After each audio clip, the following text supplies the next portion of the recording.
अस्सलाम वालेकुम। आज मैं कैपिटलिज्म पे एक और वीडियो रिकॉर्ड करने वाली हूँ, एक और लेक्चर। इससे पहले मैंने एक लेक्चर अभी जो है वो डिलीवर किया है, इंट्रोडक्शन ऑफ कैपिटलिज्म। उसमें मैंने बताया कि कौन किस किस बंदे ने कंट्रीब्यूट किया और कैपिटलिज्म की फॉर्मल थ्योरी किस तरह आई है। जॉन लॉक्स हमने देखा, देन हम फिजियोक्रेट्स देखा, देन हमने एडम स्मिथ का देखा। तो वो तो चलो हो गया, हमने थ्योरी में देख लिया कैपिटलिज्म किस तरीके से ये जो है थ्योरी सामने आई है। लेकिन कैपिटलिज्म, एक होती है ना थ्योरी, एक होता है प्रैक्टिस। प्रैक्टिस में हिस्टोरिकल डेवलपमेंट इसकी क्या है, अब हम वो देखेंगे। किस तरह फ्यूडलिज्म के बाद मर्केंटिलिज्म, देन कमर्शियल रेवोल्यूशन आया, देन इंडस्ट्रियल, जैसे जैसे टाइम आगे आएगा, commercial revolution, industrial revolution, capitalism, imperialism, then modern capitalism, global capitalism, आपको हर स्टेज पिछली वाली से थोड़ी सी अलग नजर आएगी। अब यहाँ पे हम लोग यूरोप ही का क्यों लिखा हुआ है, मैंने मैंने और किसी कॉन्टिनेंट का क्यों नहीं लिखा। यूरोप का इसलिए क्योंकि आपको पता है कि जो कैपिटलिज्म है वो निकल के कहाँ से आया है, कि यूरोप से निकल के आया है। John Locke, physiocrats, Adam Smith, Europe से निकल के आया हुआ है। ठीक है, इसलिए हम यूरोप में देखेंगे। अब मैंने हिस्टोरिकल डेवलपमेंट देखनी है ना, तो जहां से कॉन्सेप्ट निकल के है वहीं पे हम देखेंगे ना। और पुराने टाइमों में आप देखें यूरोपियन ही, आप देखें जो यूरोपियन कंट्रीज थी वही पावरफुल थी। आप निकाले ना, जिन्होंने कोलोनाइज किया हुआ था डिफरेंट कंट्रीज को, वो यूरोपियन कंट्रीज थी ज्यादा। मतलब वो एक बहुत पावरफुल कॉन्टिनेंट माना जाता था यूरोप। ठीक है, चलो अब हम देखते हैं फिर सबसे पहली स्टेज। अब यहाँ पे मैंने सिर्फ थोड़ी सी थ्योरी देखी हुई है कि जो आज कैपिटलिज्म आपको नजर आता है, ये पूरी, इससे पूरी हिस्टोरिकल डेवलपमेंट है।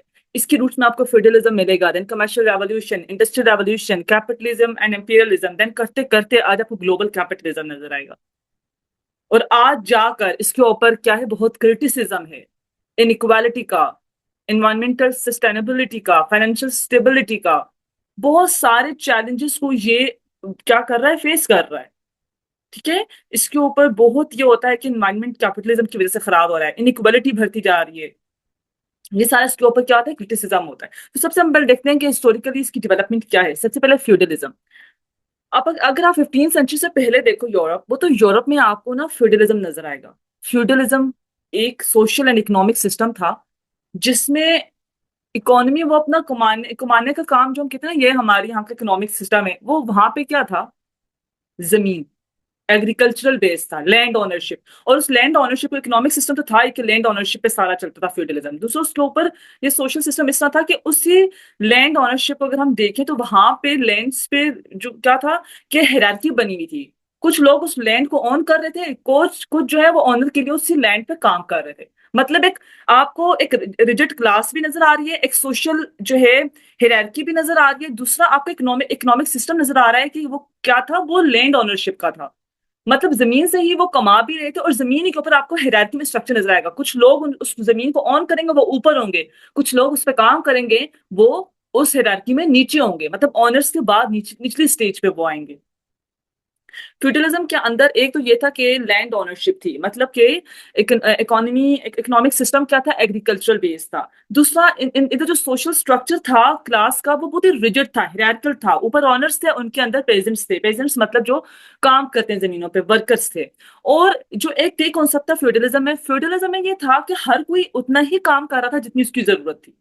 इतना नहीं। देखो आज आप कंट्रीज को देखो, कंट्रीज चाहती हैं वो ज्यादा से ज्यादा प्रोड्यूस करें ताकि वो ज्यादा से ज्यादा एक्सपोर्ट करें, लेकिन फ्यूडलिज्म में तो इम्पोर्ट एक्सपोर्ट का सिस्टम ही नहीं था। तो सेल्फ सुफिशियंसी का कॉन्सेप्ट था कि हम उतना कमाएं जितना हमारे लिए जरूरत है। लॉर्ड्स जो थे, जो ऑनर थे, जैसे लैंड लॉर्ड्स होते हैं, जो लॉर्ड्स थे, जो जमीन के जो ऑनर होते थे डिफरेंट जमीनों के, वो कहते थे हमारी इतनी फसलें हों, हमारे इतने मवेशी हों कि हमारा जो है, हमारा जो, हमारी जो एरिया है उसके अंदर हमारा एक से हो, हमारे एरिया के अंदर हमारी जमीन से फसल अच्छी निकलती रहे। ठीक है, फसल अच्छी निकलती रहे। तो ये सेल्फ सफिशिएंसी का कॉन्सेप्ट था। लॉर्ड्स ये चाहते थे, और प्रेजेंट्स क्या चाहते थे, जो वर्कर्स थे, वर्कर्स ये चाहते थे कि जिस लॉर्ड के अंडर हम काम करें वो लॉर्ड हमें सपोर्ट दे, हमें प्रोटेक्ट करे, हमें घर दे, रहने के लिए छत दे, हमें खाना पीना दे। बस, क्योंकि पैसे वाला सिस्टम, पेपर करेंसी तो थी ही नहीं ना। करेंसी उस टाइम पे, करेंसी में भी अगर आप देखो तो मेटल, आपको शुरू में कॉइन नजर आएगा, कॉइन नजर आता है शुरू शुरू में। पेपर करेंसी नहीं, फर्टिलिज्म में तो बिल्कुल आपको पेपर करेंसी का कॉन्सेप्ट नजर नहीं आएगा। आपको जो है कॉइन नजर आएगा, जो सिल्वर गोल्ड इन चीजों के बने थे, वो भी बहुत रेयर। फर्टिलिज्म के टाइम में 15वीं सेंचुरी से पहले वो बहुत बहुत ज्यादा रेयर थे। कमर्शियल रेवोल्यूशन के बाद जो है आपको कॉइन्स का कॉन्सेप्ट ज्यादा नजर आएगा, उससे पहले बहुत रेयर थे फर्टिलिज्म के टाइम पे। लोग जब कॉइन्स नहीं थे तो ऑब्वियसली आप कोई चीज खरीदते हो, आप कुछ तो देते हो ना, या तो आप पैसे देते हो या तो आप सिक्के देते हो। आपके पास कुछ नहीं है तो अब आप किस तरह चीजें खरीदोगे और बेचोगे? तो उस टाइम पे बार्टर सिस्टम होता था। अगर एक बंदे के पास चावल थे, दूसरे के पास गोश्त थे, और जिसके पास चावल है उसको गोश्त चाहिए, जिसके पास गोश्त उसको चावल चाहिए, तो वो आपस में अदला बदली कर देते थे कि तुम चावल ले लो, मुझे गोश्त दे दो। इसे कहते हैं बार्टर सिस्टम, चीज के बदले चीज देना। तो फेडरलिज्म में आपको क्या नजर आएगा? लैंड ओनरशिप का कॉन्सेप्ट था, एग्रीकल्चरल बेस्ड इकोनॉमी थी, सोशल जो क्लास थी वो बहुत रिजिड थी, हिरार्कियल थी, ऊपर ऑनर्स होते थे, नीचे पेजेंट्स होते थे। सेल्फ सफिशिएंसी का कॉन्सेप्ट था, हर लॉर्ड उतनी ही मेहनत पेजेंट से करवा रहा था जितना उसके लिए जरूरत थी, उसकी नीड थी, और हर पेजेंट उतना ही काम कर रहा था जितनी उसकी नीड थी। मतलब वो काम कर रहा था, उसकी नीड क्या थी पेजेंट्स की, जो वर्कर्स थे वो पेजेंट्स की नीड ये थी कि यार हमें प्रोटेक्ट करो, हमें सपोर्ट दो, हमें घर दो। तो लॉर्ड अपनी ही जमीन पर, अपने ही मैनर, मैनर क्या होता था, एक जमीन का टुकड़ा होता था जो हर लॉर्ड के अंडर आता था। हर लॉर्ड की जो जमीन थी ना, पूरी जमीन, उसको मैनर कहते थे। और लॉर्ड की मैनर के ऊपर क्या क्या चीज होती थी? लॉर्ड का घर होता था, एक चर्च होता था, रिलीजियस इंस्टीट्यूशन। देन उसके पेजेंट्स के घर होते थे। देन फील्ड्स होती थी, मवेशियों के लिए सिस्टम होता था। मतलब एक मैनर के ऊपर ये होता था, और एक लॉर्ड की जो जमीन थी उसको हम कहते थे मैनर।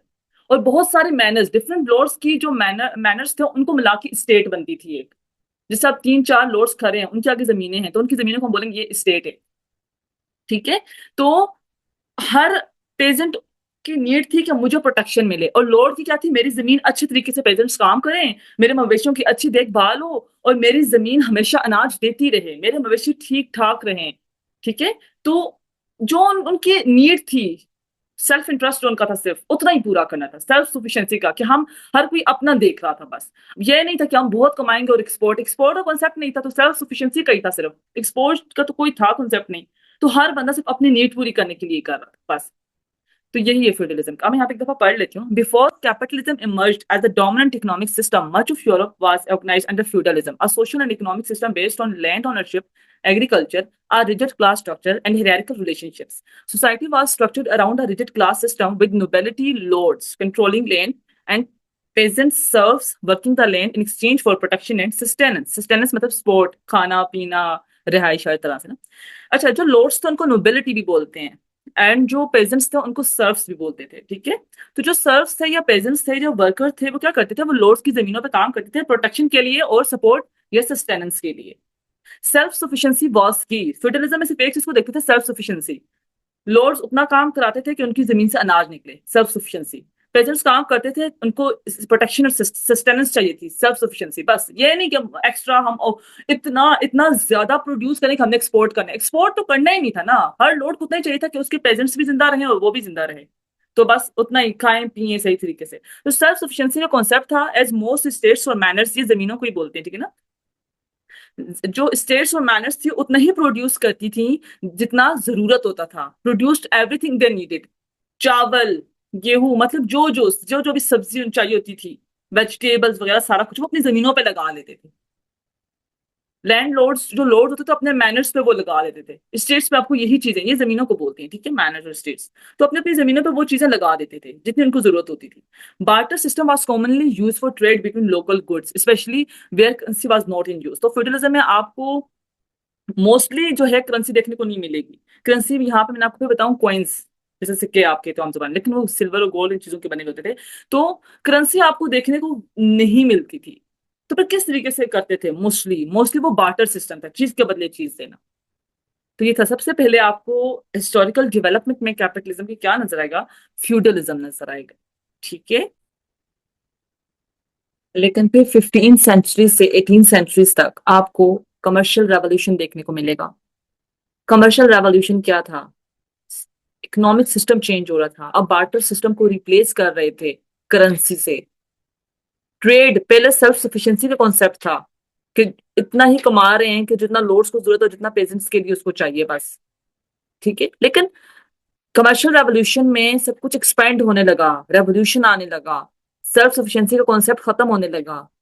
लोग जो है ट्रेड रूट्स डिस्कवर करने लग गए थे। वास्को ड गामा, कोलंबस का नाम आपने सुना होगा।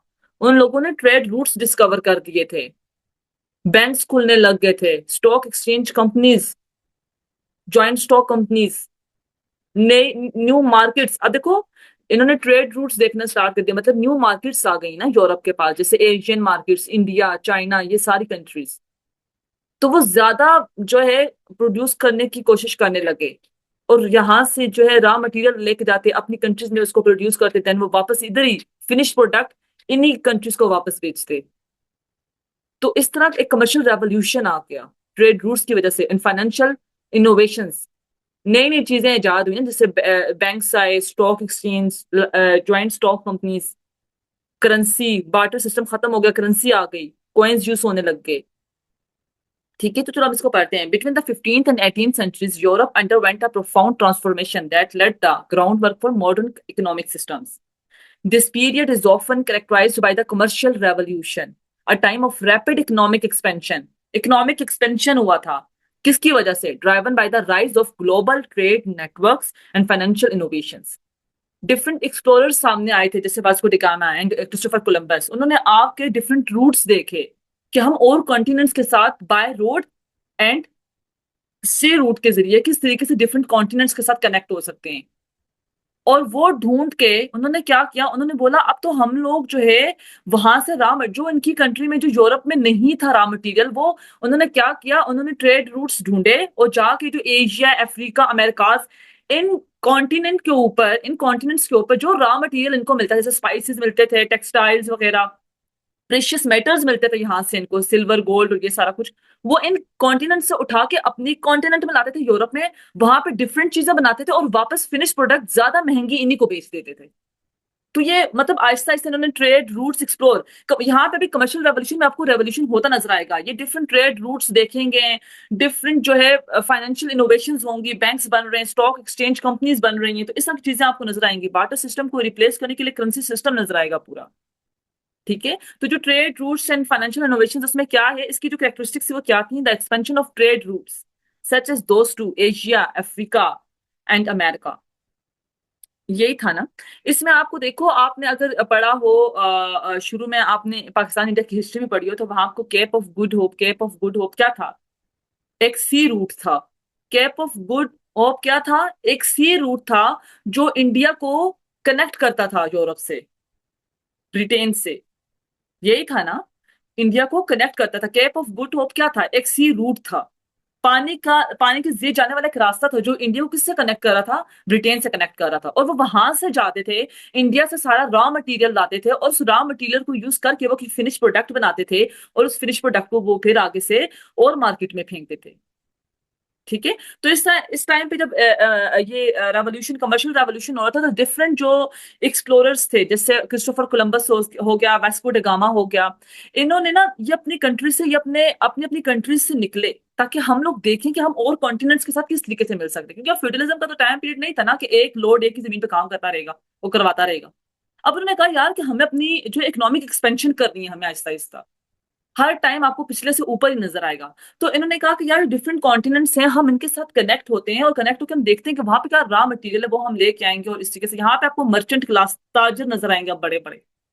तो ये जो Vasco D gamma, Christopher Columbus था, इन लोगों का ये जो एक्सपीडिशंस थी, ये जो इनका सफर होता था पूरा ये एक्सप्लोर करने का, ये जो ट्रेड रूट्स को एक्सप्लोर करते थे, ढूंढते थे, ये पूरा ढूंढते थे रूट्स को। ऐसे ऐसे तो कैप ऑफ गुड होप नहीं मिल गया ना, ये ढूंढते थे बकायदा।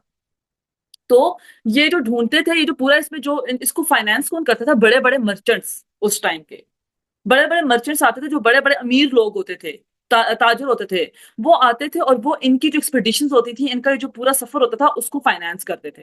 फाइनेंस क्यों करते थे? ये मर्चेंट्स से चाहते थे कि ये जो एक्सप्लोरर्स हैं, ये हमें कोई ट्रेड रूट निकाल कर दे दें।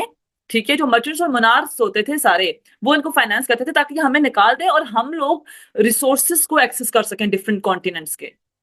क्योंकि और कॉन्टिनेंट्स में डिफरेंट चीजें नजर आएंगी, स्पाइसेस नजर आएंगे, लग्जरी आइटम, सिल्क था जो चाइना, इंडिया, इन जगहों से लोग लेके जाते थे, टी, और भी बहुत सारे प्रेशियस मेटल्स जैसे गोल्ड, सिल्वर।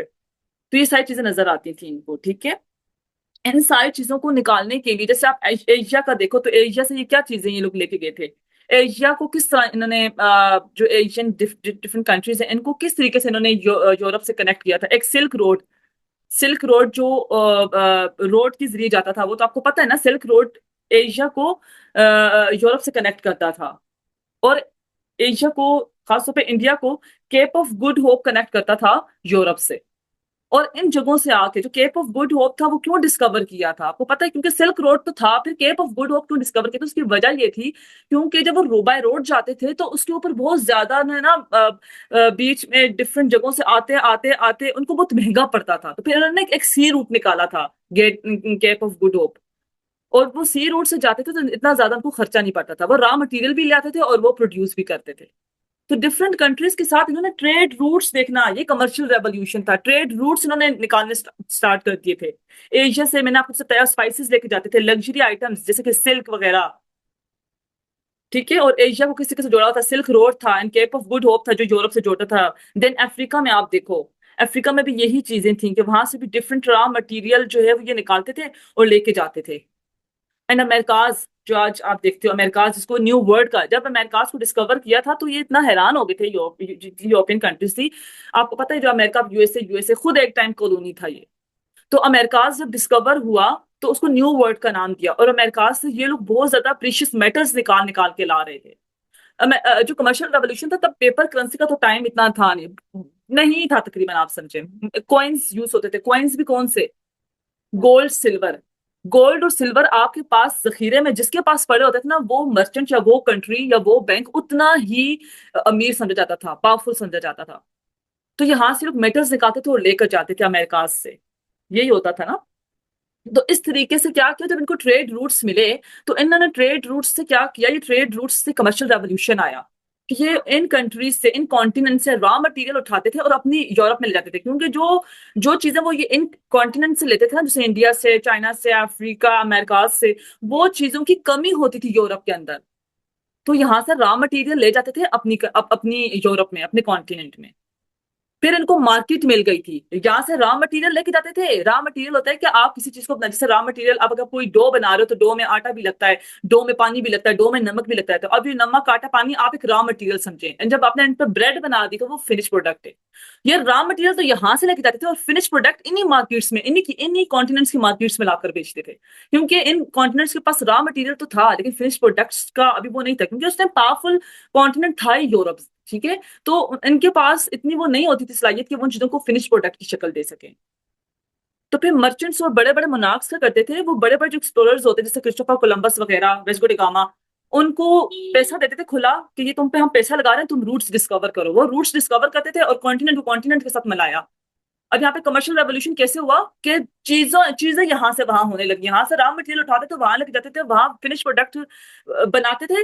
एक तो रॉ मटेरियल भी इनको मिल गया, ऊपर से इन्हीं कॉन्टिनेंट्स में, इन्हीं कंट्रीज में इनको मार्केट्स भी मिल गई अपनी प्रोडक्ट्स बेचने के लिए, ठीक है। और फिर इसके अलावा क्योंकि जाहिर कमर्शियल रेवोल्यूशन होने लगा था, ट्रेड रूट्स डिस्कवर हुए एंड देन उनको मार्केट्स भी नई नई मिली। अब जाहिर इनके पास आहिस्ता आहिस्ता दौलत आने लगी थी, तो उन्होंने बैंक्स बनाए, स्टॉक एक्सचेंज। आपको जैसे एम्स्टर्डम स्टॉक एक्सचेंज, पहली पहली स्टॉक एक्सचेंज कंपनी, ये ज्वाइंट स्टॉक कंपनीज बनना स्टार्ट हो गई। देखो ये फाइनेंशियल इनोवेशन ही है ना। और दूसरा करेंसी यूज होने लगी बार्टर सिस्टम की जगह। एस एज ट्रेड फ्लरिश्ड, जैसे ही ट्रेड आपस में, अब देखो यहाँ पे सेल्फ सफिशिएंसी का था, यहाँ पे सेल्फ सफिशिएंसी कॉन्सेप्ट नहीं था सिर्फ, यहाँ पे ये लोग सेल्फ सफिशिएंसी का जो दायरा था उसको क्रॉस कर गए थे। अब ये ज्यादा बनाने के चक्रों में होते थे। जितने मर्चेंट्स थे ना हर कंट्री में, जैसे जो ब्रिटेन में होंगे या जर्मनी में होंगे, तो जितने जितने मर्चेंट्स या बड़े बड़े ताजर क्लास थी ना, वो क्या करती थी, वो ज्यादा से ज्यादा बनाने की कोशिश करती थी। सेल्फ सफिशिएंसी का कोई कॉन्सेप्ट नहीं था, वो अपनी जरूरत से ज्यादा बनाते थे ताकि वो रॉ मटेरियल यहाँ से निकलवा के वो फिनिश प्रोडक्ट वापस इनकी मार्केट्स में जाके बेच दें। तो जैसे जैसे ट्रेड फ्लरिश हुई, so did the merchant class, उसी तरह मर्चेंट क्लास भी आपको ऊपर जाती हुई नजर आएगी, जिसने एक्यूमुलेट किया था सब्सटेंशियल वेल्थ एंड इन्फ्लुएंस। उन्होंने बहुत ज्यादा दौलत और वो सब कुछ जमा कर लिया था अपने पास। Their success fuelled urbanisation and expand Europe's economic reach, Europe की इकोनॉमिक रीच दूसरे कॉन्टिनेंट्स तक बढ़ चुकी थी। मतलब कि वो वहां से निकाल रहे हैं, वहां पे बेच रहे हैं, तो मतलब ये बहुत पावरफुल बनती जा रही थी। अर्बनाइजेशन का जो है कॉन्सेप्ट बहुत देखने को मिला था आहिस्ता आहिस्ता इस टाइम पे। ऑब्वियसली बैंक्स और आहिस्ता आहिस्ता इनोवेशन देखने को मिल गई थी ना। This growing global commerce are also mark the decline of the traditional barter system as more sophisticated monetary economies took shape. जैसे बैंक सिस्टम आ गया, करेंसी आ गया, स्टॉक एक्सचेंज कंपनीज एक्सेट्रा, तो बार्टर सिस्टम तो खत्म हो गया ना फिर। The flow of goods such as spices, textiles और precious metals connected continents and set the stage for what would become a capitalist world economy. तो आहिस्ता आहिस्ता एक ग्लोबल कॉमर्स नजर आ रही है ना, कि एशिया के साथ यूरोप कनेक्ट हो गया, अफ्रीका के साथ अमेरिका के साथ, अमेरिका से वो प्रीशियस मेटल्स निकाल रहे हैं, अफ्रीका से भी वो कुछ निकाल रहे हैं, एशिया से तो बहुत कुछ निकाल रहे हैं, जैसे इंडिया से टी वगैरह, ये सारे टबैको और पता नहीं क्या क्या ये चीजें लेके जा रहे थे। ठीक है। तो इन कंट्रीज से मतलब ग्लोबल कॉमर्स नजर आएगा अभी। कमर्शियल रेवोल्यूशन, यहीं पर मैं अभी आपको मर्केंटिलिज्म भी बताती हूँ। कमर्शियल रेवोल्यूशन में अभी इन्होंने जो कॉलोनीज है ना, इनको मुकम्मल तौर पे कॉलोनीज नहीं बनाया था ना, इनको एक्सप्लॉइट किया था। अभी वो बस सिर्फ यहाँ से रॉ मटेरियल ट्रेड की उस पे बस एक स्मॉलर स्केल पे था अभी। उस टाइम के लिहाज से एक लार्जर था, लेकिन हम लोग आगे अभी इसको हम आगे जब लेके जाएंगे इंपीरियलिज्म की तरफ, तो उसके लिहाज से स्मॉलर था। अगर हम आज आज खड़े को देखें तो स्मॉलर स्केल था, वो उस टाइम के लिहाज से उनको लग रहा था नई चीजें। तो एक स्मॉलर स्केल था अभी, कि मतलब वो सिर्फ ट्रेड की गर्ज से कर रहे थे। अब इनके ये नहीं था कि हम इनको पॉलिटिकली डोमिनेट करेंगे, अभी ये नहीं था। अभी ट्रेड की गर्ज से ही कर रहे थे। डिफरेंट मर्चेंट क्लास जो है वो डिफरेंट जो एक्सप्लोरर्स थे उनको पैसे देती थी, उनको मतलब कि उन पे इन्वेस्ट करती थी कि आप ट्रेड रूट्स देखें, ताकि हमारे पास रॉ मटेरियल है, हम ज्यादा से ज्यादा कमाएं। क्योंकि बैंक्स वगैरह भी बन गए थे, बहुत कुछ था, कमर्शियल रेवोल्यूशन आ रहा था, बार्टर सिस्टम खत्म हो रहा था, फ्यूडलिज्म खत्म हो रहा था। तो मतलब कि अभी सिर्फ इतना था कि वो ट्रेड की गर्ज से था, वो यहाँ से रॉ मटेरियल लेके जाते थे, इन्हें फिनिश प्रोडक्ट देते थे। ठीक है। तो जब कमर्शियल रेवोल्यूशन आ रहा था, इसी के साथ आपको एक चीज नजर आएगी, मर्केंटिलिज्म। कमर्शियल रेवोल्यूशन तो एक था कि अब मतलब इकोनॉमिक एक्सपेंशन हो रहा था, डिफरेंट चीजें आपको चेंज होती नजर आ रही थी उस टाइम दुनिया में। उसी टाइम एक इकोनॉमिक थ्योरी थी जिसे मर्केंटिलिज्म कहते हैं, ये इकोनॉमिक थ्योरी थी। कमर्शियल रेवोल्यूशन जब आ रहा था, तो मर्केंटिलिज्म की थ्योरी ये कह रही थी कि अब हर गवर्नमेंट को ये चाहिए कि वो इंटरवीन करे। वो क्या करे? वो इंटरवीन करे और वो कंट्रोल करे। मर्केंटिलिज्म प्रमोट करता था गवर्नमेंट इंटरवेंशन को। मर्केंटिलिज्म कहता है कि हर गवर्नमेंट इंटरवीन करे, और इंटरवीन करके जो है अपनी कंट्री की जो दौलत है उसको आहिस्ता आहिस्ता क्या करे, एक्सिलरेट करे, फ्यूल करे, ऊपर लेके जाए। मर्केंटिलिज्म बस। अब कमर्शियल रेवोल्यूशन आया था, ट्रेड्स आ रहे थे, ट्रेड रूट्स जो है वो निकल के सामने आ रहे थे, फाइनेंशियल इंस्टीट्यूशंस बन रहे थे, सारा कुछ हो रहा था। तो उस टाइम पे जैसे आप सोच दें, एक थ्योरी आई जिसने बोला गवर्नमेंट को चाहिए कि वो सब कुछ चीजों को खुद कंट्रोल करे, सिर्फ मर्चेंट क्लास के ऊपर ना छोड़े। मतलब ये कहने का मतलब है। तो parallel to economic changes of the time, इस टाइम की मैं बात कर रही हूँ 15 से 18 सेंचुरी की। Mercantilism emerge as a dominant economic policy in Europe from 16 to 18 centuries. It focused on accumulating wealth primarily through the stockpiling of precious metals like gold and silver, and promoting government intervention in trade to increase exports and limit imports. Mercantilism की base में आपको बताती हूँ, export increase करो, import decrease करो। आप अपनी country से ज्यादा बाहर की तरफ बेचो, अपनी कंट्री में ज्यादा लाओ नहीं। दूसरा, गवर्नमेंट कंट्रोल करे हर चीज को। तीसरा, ये कहते थे कि हम लोग करेंसी को जमा करें। उस टाइम की करेंसी गोल्ड एंड सिल्वर ही होती थी ना। अगर आप बड़ी ट्रेड करते थे तो आप गोल्ड देते थे, अगर आप छोटी चीजों में आप खरीदो फरोख्त हो रही है लोगों के दरमियान, तो वो सिल्वर के कॉइन्स देते थे। तो गोल्ड एंड सिल्वर था ना पैसा। जैसे आज आप लोग जो बिलियन और ट्रिलियन बोलते हैं ना, तो उस टाइम गोल्ड गोल्ड कंसिडर किया जाता था। जैसे आज आप 1000, 2000, 3000, 4000, 5000 बोलते हैं, वो सिल्वर कंसिडर किया जाता था। आम जुबान में समझाने की कोशिश कर रही हूँ। तो उस टाइम पे वो कहते थे कि जितना आज भी ये है ना, जिस बंदे की जिस कंट्री के पास जितना ज्यादा पैसा है, स्टॉक पाइलिंग जितना ज्यादा रिजर्व्स में उनका पड़ा हुआ है, तो उतना ही वो कंट्री पावरफुल मानी जाती है ना। तो उस टाइम पे भी यही था कि स्टॉक पाइलिंग जितनी ज्यादा थी, मतलब जितना ज्यादा उनके पास प्रीशियस मेटल्स थे, जैसे गोल्ड और सिल्वर, जो वो लाते अपनी ट्रेड रूट से दूसरे कॉन्टिनेंट से ही लाते थे। कोई प्रीशियस मेटल्स वहीं से लेकर, जैसे अमेरिका से लेकर आते थे, अफ्रीका से लाते थे। तो जिस कंट्री के पास जितना ज्यादा होता था, ऑब्वियसली अगर देखो, अगर जिस कंट्री में यूरोपियन कंट्रीज थी और जिस कंट्री का एक्सप्लोरर जो भी ट्रेड रूट निकालता है, जैसे अब ब्रिटिशर्स आ गए इंडिया में, और इंडिया से वो चीजें निकाल निकाल निकाल निकाल के लेके जा रहे हैं। या कोई है, जैसे आप कोलंबस ले लो, उसने अमेरिकास को डिस्कवर किया। तो अब जिस यूरोपियन कंट्री से वो ताल्लुक रखेगा, ऑब्वियसली उनको ज्यादा फायदा होगा, क्योंकि शुरू शुरू में तो वही वहां पे आएंगे ना एक्सप्लोर करने। तो फिर आहिस्ता आहिस्ता ये लोग कंट्रीज क्या करती थी, यूरोपियन कंट्रीज, ये वहां से जाती थी और वहां से प्रीशियस मेटल्स लाते थे। और जो लाने में कामयाब, ये यूरोपियन पावर्स आपस में भी लड़ती थी, पता है। एशिया के ऊपर लड़ रही हैं, अफ्रीका के ऊपर लड़ रही हैं, अमेरिका के ऊपर लड़ रही हैं, ऐसे तो ये आपस में भी यूरोपियन पावर डिफरेंट, जैसे जर्मनी हो गया, पुर्तगाल हो गया, आप ब्रिटेन ले लें, फ्रांस ले लें, ये सारी कंट्रीज आपस में भी लड़ती थी डिफरेंट कॉन्टिनेंट्स के लिए, कि हमने एशिया पे हमारा हक है, अफ्रीका पे हमारा हक है, क्योंकि इनको पता था इन जगहों से रॉ मटेरियल ला रहे होते थे। और जिस कंट्री के पास सबसे ज्यादा प्रीशियस मेटल्स होते थे, वो बहुत पावरफुल मानी जाती थी। तो मर्केंटिलिज्म की जो थ्योरी थी, इकोनॉमिक थ्योरी, वो क्या कहती थी, पॉलिसी थी, ये कहती थी कि या गवर्नमेंट को इंटरवीन करनी चाहिए और हर कंट्री की स्टॉक फाइलिंग ज्यादा होनी चाहिए प्रीशियस मेटल्स की, और एक्सपोर्ट ज्यादा करो, इंपोर्ट कम करो। Other continents provided raw materials and served as markets for European goods, while the merchant class gained power by investing in trade and production. तो merchant class यहाँ पे बहुत ज्यादा आहिस्ता आहिस्ता आहिस्ता आपको ऊपर नजर जाती नजर आएगी। गवर्नमेंट की इंटरवेंशन को मर्केंटिलिज्म ने बहुत प्रमोट किया था, गवर्नमेंट को इंटरवीन करे लाजमी। ठीक है, तो यहाँ पे गवर्नमेंट ने इंटरवीन कैसे किया था कि जैसे डिफरेंट कंपनीज थी, मर्चेंट क्लास आपको उभरती नजर आएगी। दूसरा, यहाँ पे बड़ी बड़ी जो कंपनीज थी, वो कंपनीज को गवर्नमेंट ने मोनोपोली दे दी थी। जैसे अभी यूके में आपको कोई, जैसे ब्रिटिश ईस्ट इंडिया कंपनी थी, British east India company obviously Britishers की थी, वहां पे कोई कंपनी थी, उस कंपनी ने आके इंडिया में क्या किया, इंडिया से रॉ मटेरियल लेके जा रही थी। तो अब ब्रिटिश ने जो उस टाइम क्वीन थी, उसने क्या किया, उसने ब्रिटिश ईस्ट इंडिया कंपनी को ये राइट्स दे दिए कि इंडिया में काम सिर्फ ये वाली कंपनी करेगी। ठीक है, ईस्ट इंडिया कंपनी करेगी। इस तरीके से मतलब किसी एक कंपनी को वो क्या कहते थे, वो पूरे राइट्स दे देते थे कि अब आपने इस कंट्री में आपने काम करना है जाकर। ठीक है, ये इस तरीके से काम करता था मर्केंटिलिज्म। यहाँ पे मोनोपोली, मोनोपोली का क्या मतलब होता है कि एक्सक्लूसिव राइट्स, किसी एक ही बंदे के पास पूरी पावर हो, जैसे कहता है इसको मोनोपोली मिल गई है। तो इसी तरह ऑब्वियसली उस टाइम ब्रिटिश में बहुत सारी कंपनीज होंगी जो चाह रही होंगी कि यार हम लोग इंडिया में, अगर ईस्ट इंडियन कंपनी जो ब्रिटिश की तरफ से आई थी इंडिया में, अगर इसको फायदा हुआ इंडिया में और इस कंपनी ने तरक्की की, तो और भी कंपनीज ब्रिटिश की चाहती होंगी ना कि हम जाएं। तो यहाँ पे मर्केंटिलिज्म ने बोला था कि गवर्नमेंट इंटरवीन करे और सिर्फ इस एक कंपनी को, ईस्ट इंडियन कंपनी को जो ब्रिटिश से आई थी, इसको सारे एक्सक्लूसिव राइट्स दे दे, इसी को मोनोपोली दे दे कि यार यही सिर्फ इंडिया में काम करेगी और ब्रिटिश की कोई कंपनी इंडिया में जाके काम नहीं कर सकती। तो इस तरह गवर्नमेंट ने घुस के थोड़ी एफिशिएंसी दिखाई यहाँ पे। देखो, अगर बहुत सारी ब्रिटिश कंपनीज आ जाती तो वो आपस में वहां पे धक्का मुक्की लग जाती। ऑलरेडी देखो, Dutch, British, Portuguese, different European countries already India में अपना होल्ड जमाने के लिए लड़ रही थी। तो अगर एक कंट्री में से 1000 कंपनीज उल्टा उठ के आ जाएंगी तो फिर वो बहुत ही अमलगम खिचड़ी बन जाती। तो यहाँ पे गवर्नमेंट्स ने क्या किया, मोनोपलीज दी। डिफरेंट गवर्नमेंट्स ने, डिफरेंट यूरोपियन कंट्रीज ने अपने, जैसे डच ने अपनी कंपनी को दी, ब्रिटिश ने अपनी कंपनी को दी, उन्होंने मोनोपलीज दी। Governments granted monopolies to powerful trading company such as the East India Company and Dutch East India Company which became key to their global dominance. इससे इनकी जो कंपनीज थी, वो अपनी कंट्री के भी हाफ पे वहां पे फिर क्या कर रही थी, अपना एक कदम जमाने की कोशिश कर रही थी कि हमने ज्यादा यहाँ से रॉ मटेरियल लेके जाना है। तो शुरू में क्या था कि सिर्फ ट्रेड की गर्ज से था, हर कंट्री दूसरी कंट्री को, दूसरी यूरोपियन कंट्री को वहां पे भगाने के चक्कर में होती थी कि मतलब ऑब्वियसली ये भी बिजनेस कर रहे थे, ये लोग भी बिजनेस कर रहे थे, इसमें कोई तीसरी कंट्री भी इंडिया में बिजनेस कर रही थी। तो हर हर एक दूसरे को भगाने के चक्कर में थी, और एंड पे ईस्ट इंडिया कंपनी बची थी इंडिया में सिर्फ, जो कि ब्रिटिशर्स की थी।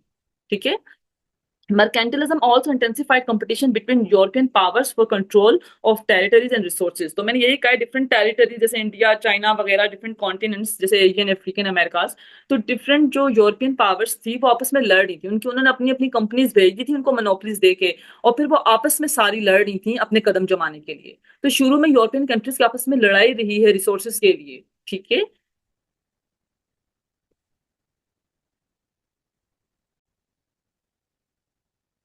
in essence, the commercial revolution expanded global trade. The mercantilism created a state-controlled system to protect national wealth. तो मर्केंटलिज्म एक सिर्फ इकोनॉमिक पॉलिसी है जिसने कमर्शियल रेवोल्यूशन को मजीद इनहेंस करने की कोशिश की थी। ऑब्वियसली रेवोल्यूशन आ रहा था, इकोनॉमी, इकोनॉमिक एक्सपेंशन थी, डिफरेंट चीजें हो रही थी, तो मर्केंटलिज्म ने बोला कि स्टेट को अंदर घुसना चाहिए। गवर्नमेंट घुसी तभी तो उसने ब्रिटिश ईस्ट इंडिया कंपनी को, और जो डच थी उसने डच ईस्ट इंडिया कंपनी को, पोर्टुगल ने अपनी कंपनी को, इन लोगों ने अपनी अपनी कंपनीज को मोनोपलीज देना स्टार्ट की कि सिर्फ आप ही जाके उस कॉन्टिनेंट में या इस कंट्री में, इंडिया में, चाइना में, यहाँ पे बिजनेस कर सकते हैं। तो मर्केंटिलिज्म ने जब रेवोल्यूशन हो रहा था, different global trade routes discover हो रहे थे और उनकी वजह से अलग फाइनेंशियल इंस्टीट्यूशंस भी बन रहे थे, और मर्केंटिलिज्म की जो पॉलिसी उसने ये बोला था कि स्टेट कंट्रोल सिस्टम हो ताकि नेशनल वेल्थ ज्यादा अच्छी तरीके से आए। ठीक है, एक ही कंट्री की डिफरेंट बिजनेस किसी और कॉन्टिनेंट पे जाके आपस में धक्का मुक्की ना करें। Together mercantilism and commercial revolution के बारे में बोल रही हूँ कि together they laid the foundation for modern capitalism and the interconnected global economy. तो देखो, वहां पे भी यही हो रहा है। कैपिटलिज्म क्या है कि आप ज्यादा से ज्यादा प्रोड्यूस करो और बेचो और प्रॉफिट कमाओ। तो ये भी देखो, आपको यही चीज नजर आ रही ना, हर कंट्री की एक कंपनी आ रही है और वो डिफरेंट कॉन्टिनेंट्स में, यूरोप से बाहर जो बाकी सारे कॉन्टिनेंट्स है वहां पे जा रहे हो, अपने अपने जो है कदम जमाने की कोशिश कर रहे हैं, और डिफरेंट यूरोपियन कंट्रीज की कंपनीज जो है उन कॉन्टिनेंट्स में आपस में भी लड़ रही हैं कि हम ज्यादा लेके जाएंगे, हम ज्यादा प्रोड्यूस करेंगे, हम ज्यादा लाके यहाँ पे बेचेंगे। तो ये ज्यादा ज्यादा कॉन्सेप्ट आपको नजर आ रहा होगा, हमने ज्यादा से ज्यादा अपने पास सेव करना है, स्टॉक पाइलिंग करनी है, हमारे रिजर्व ज्यादा से ज्यादा होंगे गोल्ड एंड सिल्वर के। मर्चेंट क्लास आपको उभरती नजर आएगी जो मजीद इन्वेस्ट करती जा रही थी ट्रेड पे। मर्चेंट क्लास थी ना, ऑब्वियसली ये मर्चेंट यूथ उठ के बड़ी बड़ी कंपनीज बना रहे थे ना फिर आहिस्ता आहिस्ता। तो ये चीजें आपको देखो देखने को मिलेंगी कमर्शियल रेवोल्यूशन में। अच्छा, कमर्शियल रेवोल्यूशन के बाद आपको इंडस्ट्रियल रेवोल्यूशन नजर आएगा। देखो जब कमर्शियल रेवोल्यूशन आ गया तो कमर्शियल रेवोल्यूशन में इन लोगों ने बहुत ज्यादा करेंसी बनाना स्टार्ट की, दौलत जमा होती गई।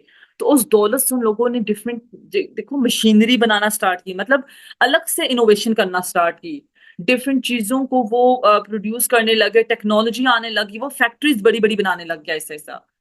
पहले फ्यूडलिज्म था, फ्यूडलिज्म के बाद कमर्शियल रेवोल्यूशन आया। कमर्शियल रेवोल्यूशन में मर्केंटिलिज्म एक पॉलिसी थी सिर्फ। कमर्शियल रेवोल्यूशन में वो लोग अपनी दौलत जमा करते रहे और फिर उस दौलत को उन्होंने क्या किया, इंडस्ट्रियल रेवोल्यूशन का स्टेज बिठाया उस दौलत ने आहिस्ता आहिस्ता। फिर तो कमर्शियल रेवोल्यूशन आई तो तब इंडस्ट्रियल रेवोल्यूशन फिर आई थी, इसलिए इंडस्ट्रियल रेवोल्यूशन अचानक।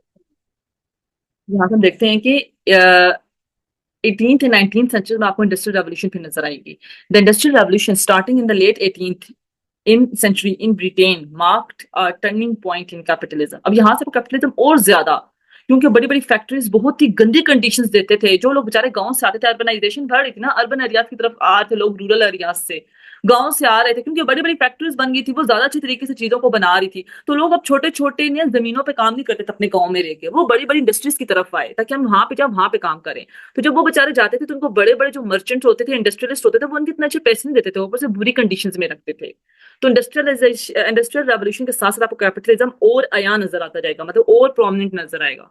तो अच्छा, मिड 18th सेंचुरी में मैंने आपको बताया था ना, फिजियोक्रेट्स ने लेसर फेयर का कॉन्सेप्ट भी दिया था कि हमें खुद करने दो, ठीक है। तो मिड 18th सेंचुरी में उन्होंने दिया था ना, तो तब इंडस्ट्रियल रेवोल्यूशन भी आ गया था। The industrial revolution starting in the late 18th century in Britain marked a turning point in the capitalism. It saw the rise of laissez-faire capitalism, where minimal government intervention allowed markets to drive innovation and efficiency. देखो जब commercial revolution आया तो ठीक है, जो economic expansion हुआ, लेकिन उसमें मर्केंटिलिज्म की पॉलिसी हमने देखी कि गवर्नमेंट को कहा कि यार आप इंटरवीन करें, आप इंटरफेयर करें, इंटरफेरेंस आपकी होनी चाहिए। लेकिन मिड 18th सेंचुरी में जाकर जब इंडस्ट्रियल रेवोल्यूशन आने लगा तो लेसे फेयर कॉन्सेप्ट आया कि यार गवर्नमेंट की इंटरवेंशन नो एंड, मतलब कि बिल्कुल कम हो, या तो हो ही ना या तो बहुत कम हो, ताकि जो डिफरेंट बड़े बड़े इंडस्ट्रियलिस्ट हैं वो डिफरेंट डिफरेंट चीजें इजाद करें अपने अपने तरीके से। तो इंडस्ट्रियलाइजेशन का जो टाइम पीरियड आया, इंडस्ट्रियल रेवोल्यूशन आया, तो तब बड़ी बड़ी इंडस्ट्रीज बनने लगी और वो उसी दौलत से बन रही थी जो कमर्शियल रेवोल्यूशन में इन लोगों ने कमाई थी, यूरोपियन पावर्स ने, ठीक है। तो वो उस दौलत को यूज करके उन्होंने इंडस्ट्रीज लगाना स्टार्ट की। लेकिन उस टाइम पे फ्रेंच इकोनॉमिस्ट का एक ग्रुप था फिजियोक्रेट्स, उन्होंने बोला कि यार ज्यादा अच्छे तरीके से चीज तब होगी जब गवर्नमेंट अपनी टांग ना ही घुसाए, तब हम ज्यादा अच्छी चीजों को इजाद करेंगे, हम एफिशिएंसी दिखा पाएंगे। तो लेसी फेयर कॉन्सेप्ट आया, जिसको हम लेसी फेयर कैपिटलिज्म भी बोलते हैं, कि गवर्नमेंट इंटरवीन ना करे तो हम ज्यादा से ज्यादा चीजें। ऑब्वियसली इंडस्ट्रियलाइजेशन का टाइम पीरियड था, अगर आप इंडस्ट्रियलिस्ट को खुला छोड़ोगे, इंटरवीन नहीं करोगे, अपनी मर्जी से करेंगे, तो वो अलग अलग तरह की जो है चीजों को प्रोड्यूस करेंगे, डिफरेंट टेक्नोलॉजीज को लेके आएंगे, इनोवेशन होगी ना, अपनी जरूरत के मुताबिक वो डिफरेंट टेक्नोलॉजीज को बनाने की कोशिश करेंगे। This shift from agrarian small-scale production to industrial factory-based economies led to significant growth, but also resulted in inequality, poor working conditions, and exploitation of resources, sparking criticism and calls for reform. जब industrial revolution आया तो जो लोग अभी भी agriculture का time था, ठीक है, मतलब गांव में लोग डिफरेंट जो है वो फील्ड्स पे काम करते थे। और दूसरा है कि जो प्रोडक्शन थी वो स्मॉल स्केल पे होती थी, मतलब कि लोग हाथों से काम करते थे, क्योंकि बड़ी बड़ी फैक्ट्रीज या टेक्नोलॉजी और मशीन्स तो थी नहीं उनके पास। लेकिन जब फैक्ट्री आई थी, स्मॉल स्केल प्रोडक्शन एग्रेरियन से शिफ्ट लिया उन्होंने, क्योंकि वो क्या करने लगे, बड़ी बड़ी मशीन एंड टेक्नोलॉजीज जैसे steam engine, spinning jenny, power loom. तो मतलब मैन्युफैक्चरिंग जो प्रोसेस था वो बिल्कुल चेंज हो गया। अब लोग हाथों से काम नहीं कर रहे थे, ना ही खेतों में वो जो है अपना पूरा पूरा दिन लगा रहे थे। लोग जो है गांव से शहरों की तरफ आ रहे थे, क्योंकि बड़ी बड़ी इंडस्ट्रीज अब ज्यादा अच्छे तरीके से प्रोड्यूस कर रही थी कम टाइम पे, ठीक है।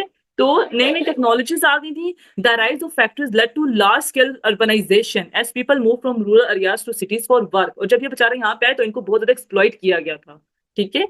Workers exchanged labour for wages. ये अब क्या, पहले ये अपने ही खेतों पे काम करते थे या स्मॉल स्केल प्रोडक्शन करते थे अपनी जगहों पे रह के, लेकिन जब फैक्ट्रीज हुई और बड़े बड़े जो मर्चेंट्स थे उन्होंने बाद में बड़ी बड़ी इंडस्ट्रीज खोल दी, तो उन इंडस्ट्रीज में काम करने के लिए अभी क्या करते थे, ये उनको काम करके देते थे और तनख्वाहों वाला सिस्टम स्टार्ट हो गया, वेजेस देने लग गए ये, shifting away from home based and small scale production methods of earlier times.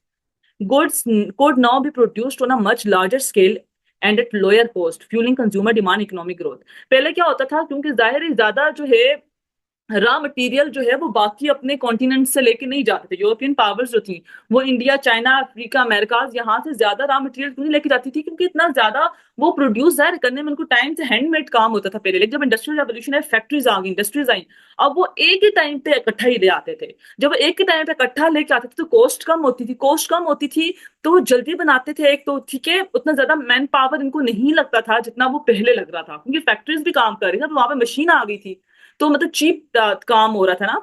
तो वो एक तो वो लाने का जो रॉ मटेरियल लेके आते थे और कॉन्टिनेंट से, उस पर इतना इनको इन्वेस्ट नहीं करना पड़ता था, ऊपर से वो बनता मशीन में जल्दी था, उस पर इतना इन्वेस्ट नहीं करना पड़ता था, तो वो चीज की प्राइस कम होती थी। जब चीज की प्राइस कम होती थी तो लोगों की डिमांड बढ़ गई, क्योंकि चीज की प्राइस कम होगी। उससे पहले क्या होता था कि वो हैंडमेड था, स्मॉल स्केल पे प्रोडक्शन होती थी, कम कम रॉ मटेरियल लाते थे, तो ज्यादा उनको कॉस्ट बनाने की ज्यादा पड़ती थी फिनिश प्रोडक्ट की, तो जब वो बेचते थे तो वो प्राइसेस ज्यादा होती थी। लेकिन जब इंडस्ट्रीज आई, काम जल्दी जल्दी होने लगा, तो प्राइसेस भी कम हो गई, और इस तरह क्या हुआ, इकोनॉमिक ग्रोथ हुई, क्यों, क्योंकि लोगों ने कंज्यूम ज्यादा करना स्टार्ट किया चीजों को। ठीक है। The commercial revolution focused on expanding trade and financial systems. Commercial revolution से क्या आया था, उसने ट्रेड को एक्सपेंड किया था, फाइनेंशियल सिस्टम्स लेके आया था ना, कमर्शियल इकोनॉमिक एक्सपेंशन हुआ था। Laying the ground work for the industrial revolution which centred on mechanised production and factories. Commercial revolution ने ही स्टेज फिक्स किया था, कमर्शियल रेवोल्यूशन की वजह से इंडस्ट्रियल रेवोल्यूशन आया था। क्योंकि कमर्शियल रेवोल्यूशन अगर ट्रेड को जो है एक्सपेंड ना करता, फाइनेंशियल सिस्टम्स ना लेके आता, तो वो दौलत भी ना जमा होती उनके पास, वो दौलत ना जमा होती तो इंडस्ट्रीज की तरफ भी ना जाते ना। ठीक है। Okay, by increasing global markets and accumulating wealth, the commercial revolution facilitated the spread of ideas, technology, and resources crucial for industrialization. The wealth from trade financed innovation and factories, while the industrial revolution further boosted production of and trade, accelerating the global economy initiated during the commercial revolution. जो global economy को बढ़ाने की कोशिश की थी commercial revolution में, जो commercial revolution में अभी सिर्फ स्टार्ट लिया था ना, फाइनेंशियल सिस्टम्स बनने, ये वो उस चीज को बूस्ट पे किसने किया था, इंडस्ट्रियल रेवोल्यूशन ने। कमर्शियल रेवोल्यूशन ने इंडस्ट्रियल रेवोल्यूशन की स्टेज सिर्फ सेट की थी, और जो चीज कमर्शियल रेवोल्यूशन करना चाह रही थी उसको पूरा किसने किया, इंडस्ट्रियल रेवोल्यूशन। ठीक है। तो फिर क्या था कि इंडस्ट्रियल रेवोल्यूशन कैपिटलिज्म के बहुत नजदीक आने लग गया था। कमर्शियल रेवोल्यूशन में आपको मर्केंटिलिज्म का कॉन्सेप्ट नजर आएगा, लेकिन इंडस्ट्रियल रेवोल्यूशन में आपको लेसिफेयर कैपिटलिज्म का कॉन्सेप्ट नजर आएगा कि गवर्नमेंट की इंटरवेंशन कम करो, ताकि जो बड़े बड़े इंडस्ट्रियलिस्ट है और मर्चेंट क्लास है वो क्या करे, जो बड़े बड़े जो ऑनर्स हैं फैक्ट्रीज के, वो अपनी मर्जी से चीजों को प्रोड्यूस करते जाएं जो वो कर रहे हैं। तभी तो हमने लिखा है ना कि रिसोर्सेज को एक्सप्लॉइट किया था, गंदी कंडीशंस में बेचारे गरीबों को रखा था, इनइक्वालिटी इतनी आ गई थी कि अमीर अमीर तय हो रहा था, और जो बेचारे गरीब लोग गांव से आ रहे थे वो बस वेजेस पे काम कर रहे थे, और इतनी ज्यादा तनख्वाहें भी उनको नहीं मिल रही थी। ठीक है। फिर इंडस्ट्रियल रेवोल्यूशन के बाद अगला स्टेज कौन सा है, अगला स्टेज हमारे पास है कैपिटलिज्म एंड इंपीरियलिज्म। देखो, कमर्शियल रेवोल्यूशन में मैंने आपको बताया है कि अभी जो ट्रेड रूट्स थे ना और कॉन्टिनेंट्स के साथ, वो एक्सप्लोर हो रहे थे अभी उन लोगों ने कॉलोनीज बनाने का उस टाइम एकदम नहीं सोचा था, अभी सिर्फ वो आए थे बिजनेस की वजह से। लेकिन आहिस्ता आहिस्ता आहिस्ता जब ये लोग, कमर्शियल रेवोल्यूशन हुआ, कमर्शियल रेवोल्यूशन के बाद इनकी कंपनीज गई, कंपनीज को उनकी गवर्नमेंट्स ने, हर कंट्री की गवर्नमेंट ने मोनोपलीज दी कि हमारी ये कंपनीज इस कॉन्टिनेंट पे इस कंट्री में काम करेगी। फिर उसके बाद उन्होंने दौलत जमा की, उससे उन्होंने इंडस्ट्रीज बनाई, इंडस्ट्रीज बना के अब उनको एक टाइम में बहुत रॉ मटेरियल चाहिए होता था। जब उनको इंडस्ट्रीज में काम करना है और मशीन जल्दी काम करी, तो वो एक ही टाइम में बहुत रॉ मटेरियल चाहिए था। उस बहुत रॉ मटेरियल को हासिल करने के लिए इन्होंने क्या किया, इन्होंने जो जिन कंट्री से, कॉन्टिनेंट से ये ला रहे थे उनको ज्यादा सब्जुगेट करना स्टार्ट किया, इससे कहते हैं इंपीरियलिज्म। 19th सेंचुरी में जाके आपको ये नजर आएगा। ठीक है। In the late 19th century, capitalism and imperialism become intertwined as industrialist nations sought new markets, new materials, and territories to fuel economic growth.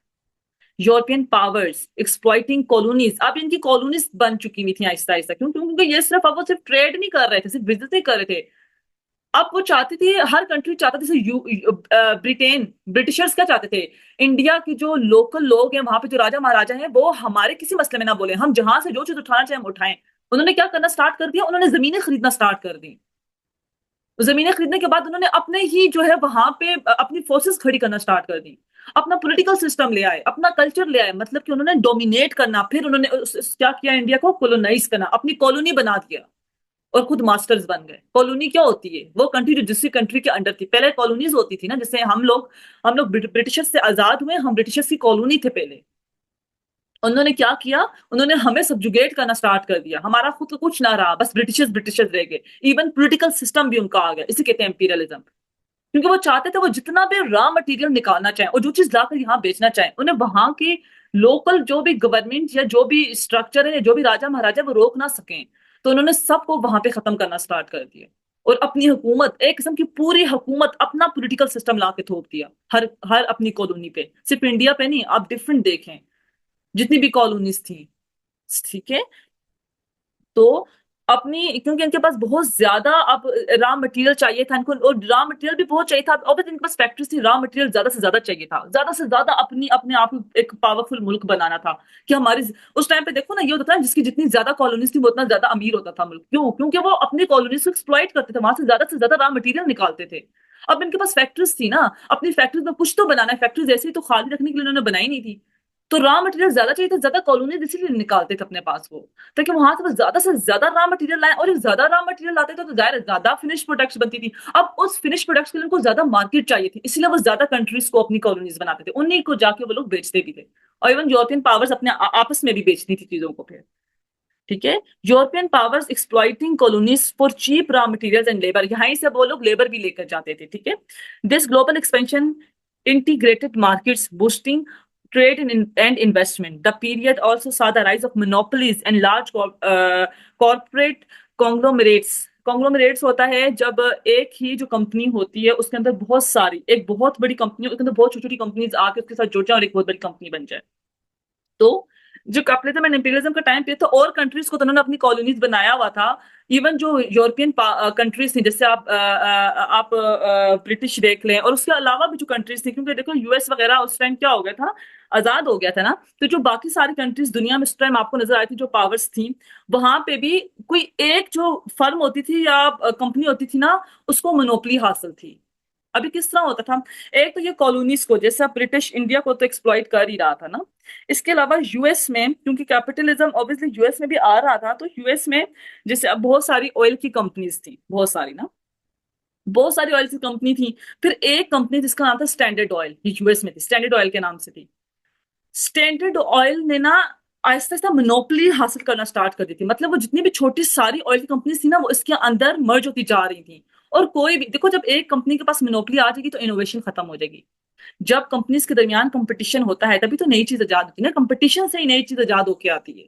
लेकिन जब स्टैंडर्ड ऑयल 19th सेंचुरी में जाके बहुत बड़ी पावर बन गया यूएस में, कि सिर्फ यहीं से ऑयल, यही ऑयल बनाते थे, यही ऑयल डिस्ट्रीब्यूट करते थे, यही रिफाइन करते थे यूएस में, यही कंपनी कंट्रोल करती थी सारी ऑयल प्रोडक्शन को, उसकी रिफाइनिंग डिस्ट्रीब्यूशन को यूएस में। तो इस तरह ये दुनिया की बहुत बड़ी बड़ी पावरफुल मोनोपलीज में से एक बन गई थी, जिसके पास ऑयल प्रोडक्शन की मोनोपली थी। अब यहाँ पे फिर यूएस ने इंटरवीन किया, क्यों? क्योंकि बाकी सारी जो छोटी कंपनी थी वो ऑयल जो प्रोडक्शन की, ये जो जिनका ऑयल का बिजनेस था, वो सोचती भी नहीं थी स्टैंडर्ड ऑयल को कंप्लीट करने का। उनको लगता था यार ये इतनी बड़ी कंपनी है, हम क्या, मतलब इनोवेशन खत्म हो गई थी, कंपटीशन ही नहीं था। और कैपिटलिज्म तो चलता ही कंपटीशन पे, हम कंपटीशन करेंगे तो नई चीज निकाल के लाएंगे ना। तो इस तरह हर कंट्रीज में, यूरोपियन कंट्रीज में, आपको यूएस में, यहाँ कंट्रीज में भी आपको एक ही कंट्री के अंदर एक ही जो है कंपनी, वो मोनोपोली हासिल करती हुई नजर आएगी इस टाइम में। अंपेरियलिज्म तो था, एक ही कंट्री के अंदर भी कैपिटलिज्म ने कुछ कंपनीज को बहुत ज्यादा मोनोपोली दे दी थी। इसी तरह आपको यूएस स्टील उस टाइम पे एक लार्जेस्ट स्टील प्रोड्यूसर थी उस वर्ल्ड में। और कोई जो छोटी छोटी स्टील की जो कंपनीज थी, वो सोचती भी नहीं थी कि यार वो इसको compete करेंगे यूएस स्टील को। क्यों? क्योंकि उनको लगता था हमने compete किया तो हम हार जाएंगे। क्यों? क्योंकि यार ये तो हम कुछ भी नहीं कर सकते इनके सामने, इनको तो सारे मानते हैं, इनकी प्रोडक्ट सारे लेते हैं। तो कैपिटलिज्म, ऑब्वियसली स्टैंडर्ड ऑयल ने अगर छोटे पैमाने से स्टार्ट किया होगा, आहिस्ता आहिस्ता बहुत प्रॉफिट कमाया होगा, इसी तरह लोगों को एक्सप्लॉइट करके, रिसोर्सेज को एक्सप्लॉइट करके कमाया होगा। फिर जो कमाती थी ये कंपनी वो और इन्वेस्ट करती रही, कन्वर्ट करती रही, री इन्वेस्ट, प्रॉफिट जनरेट होता रहा। फिर छोटी जो ऑयल की कंपनीज थी उनको इन्होंने खरीद लिया, और फिर कोई भी ऑयल की कंपनी उठ के यूएस में नहीं आ रही थी, वो इनसे कंपटीशन कर ही नहीं रही थी। जब यूएस गवर्नमेंट ने ये देखा कि यार ये एक ही कंपनी, अब कोई इनोवेशन भी नहीं हो रही, तो उन्होंने फिर लॉज लेकर आए थे, हल्की सी इंटरवेंशन की थी, क्योंकि अब ये मोनोपोली मिल रही थी एक ही को। कैपिटलिज्म में ये होता है कि आप अगर एक ही को सारी मोनोपोली मिल जाएगी तो फिर कंपटीशन तो रुक जाएगा ना। तो इंपीरियलिज्म एंड कैपिटलिज्म आपस में इंटरट्वाइंड हुआ था, मतलब यूरोपियन पावर्स अपने कॉलोनीज को तो एक्सप्लॉइट कर ही रही थी, उसके अलावा जो डिफरेंट कंट्रीज थी जो कॉलोनीज नहीं, जैसे यूएस से एक कॉलोनी नहीं रहा था यूएस, तो उन कंट्रीज में, इवन यूरोपियन कंट्रीज में भी आपको कुछ जो वहां पे इंडस्ट्रीज थी वो ही अपनी कंट्रीज में होल्ड जमा के बैठी हुई थी, और उसकी वजह से इनोवेशन रुक गई थी। इनोवेशन आपकी कंट्री तरक्की करती रहती है अगर आप कंट्री में लोग डिफरेंट आइडियाज के साथ आते ही जाएंगे मुसलसल। अगर एक ही बंदे का आइडिया चलता जा रहा है तो कोई दूसरा डर के हमारे आगे आएगा ही नहीं कि यार इसी के पास सारी पावर है। तो डिफरेंट जो है कॉरपोरेशंस के पास मोनोपोली आ गई थी, और उसके अलावा जो डिफरेंट यूरोपियन पावर्स थे वो ऑलरेडी अपनी कॉलोनीज को भी एक्सप्लॉइट कर रही थी ताकि अपनी इंडस्ट्रीज को फीड करती रहे, और जो उनसे फिनिश प्रोडक्ट निकल रहा है वो जाके कॉलोनीज की मार्केट में फेंकती रहे। ठीक है, तो इस तरह कैपिटलिज्म 19th सेंचुरी में कैपिटलिज्म एंड एम्पिरियलिज्म आपस में इंटर ज्वाइंट होता हुआ आपको नजर आएगा। अब ट्वेंटियथ सेंचुरी में हमें मॉडर्न कैपिटलिज्म नजर आएगा। द 20th सेंचुरी सा कैपिटलिज्म अंडरगो सिग्निफिकेंट। अब यहाँ पे आके ना जो देखो आपको कॉलोनीज भी खत्म होती नजर आएंगी, आपको ये चीजें 20th सेंचुरी में, आप चीजें अब ये आपको कॉलोनीज वगैरह तकरीबन खत्म हो चुकी भी होती है ना जब आप 20th सेंचुरी में आते हो, तो वो आपको जो चीजें हैं वो आहिस्ता आहिस्ता खत्म होती, डीकोलोनाइजेशन का टाइम पीरियड था। हम भी देखो 1947 में इंडिया भी, जो हिंदुस्तान है वो भी आजाद हो गया था और इंडिया और पाकिस्तान में डिवाइड हो गया था। तो 20th सेंचुरी में आपको डीकोलोनाइजेशन नजर आएगी, ये सारा कुछ भी नजर आएगा, लेकिन यहाँ पे मॉडर्न कैपिटलिज्म आपको एक अलग तरीके से नजर आएगा। द 20th century saw capitalism undergo significant transformations in response to economic crisis। 20th century में इकोनॉमिक क्राइसिस आ गए थे, डीकोलोनाइजेशन तो हो गई थी लेकिन आपको इकोनॉमिक क्राइसिस नजर आएंगे जो कि पॉलिटिकल चेंजेस की वजह से होंगे, सोशल मूवमेंट्स थी, इकोनॉमिक क्राइसिस थे, इन सारी चीजों ने मिलकर कैपिटलिज्म को एक अलग ही रूट पे डाला था। ठीक है, सबसे पहली जो एक चीज हुई थी 20th सेंचुरी में, वो ग्रेट डिप्रेशन आया था। The global economic collapse of the 1930s highlighted the instability of free market capitalism, leading to widespread unemployment, poverty, and social unrest। Great depression जब आया था 1930s में, 1929 से 1939 तक चला था, तो इसकी वजह से मतलब बहुत ज्यादा economic, global economic down turn आया था। ठीक है, इकोनॉमी बहुत बुरी हो गई थी, हालांकि फ्री मार्केट एक्सरसाइज हो रही थी, इसके बावजूद इकोनॉमी बहुत बुरी होती जा रही थी, फ्री मार्केट की वजह से ये हुआ था। और लोग बहुत गरीब होते जा रहे थे, लोगों की जो कंज्यूमिंग पावर थी वो कम होती जा रही थी, और लोग डिमांड भी नहीं करते किस चीजों को, और जो डिफरेंट बिजनेसमैन थे वो डिफरेंट चीजों में इन्वेस्ट भी नहीं कर रहे थे। क्यों? क्योंकि वो कुछ भी इन्वेस्ट करते, कोई भी चीज बनाते, लोगों की जो कंजम्पशन पावर थी वही खत्म हो गई थी, लोग डिमांड ही नहीं करते क्योंकि उनके पास वो गरीब हो चुके हुए थे। तो ये जो ग्रेट डिप्रेशन है ना, इसकी बहुत ज्यादा वजूहात थी, लेकिन उसमें से ना एक सबसे पहली जो वजह मानी जाती है वो स्टॉक मार्केट क्रैश कर गई। स्टॉक मार्केट में आप क्या करते हो, आप किसी भी कंपनी के, मोस्टली किसी भी कंपनी के आप शेयर्स खरीदते हो, किसी कंपनी का थोड़ा सा हिस्सा, जैसे एक स्टॉक मार्केट है।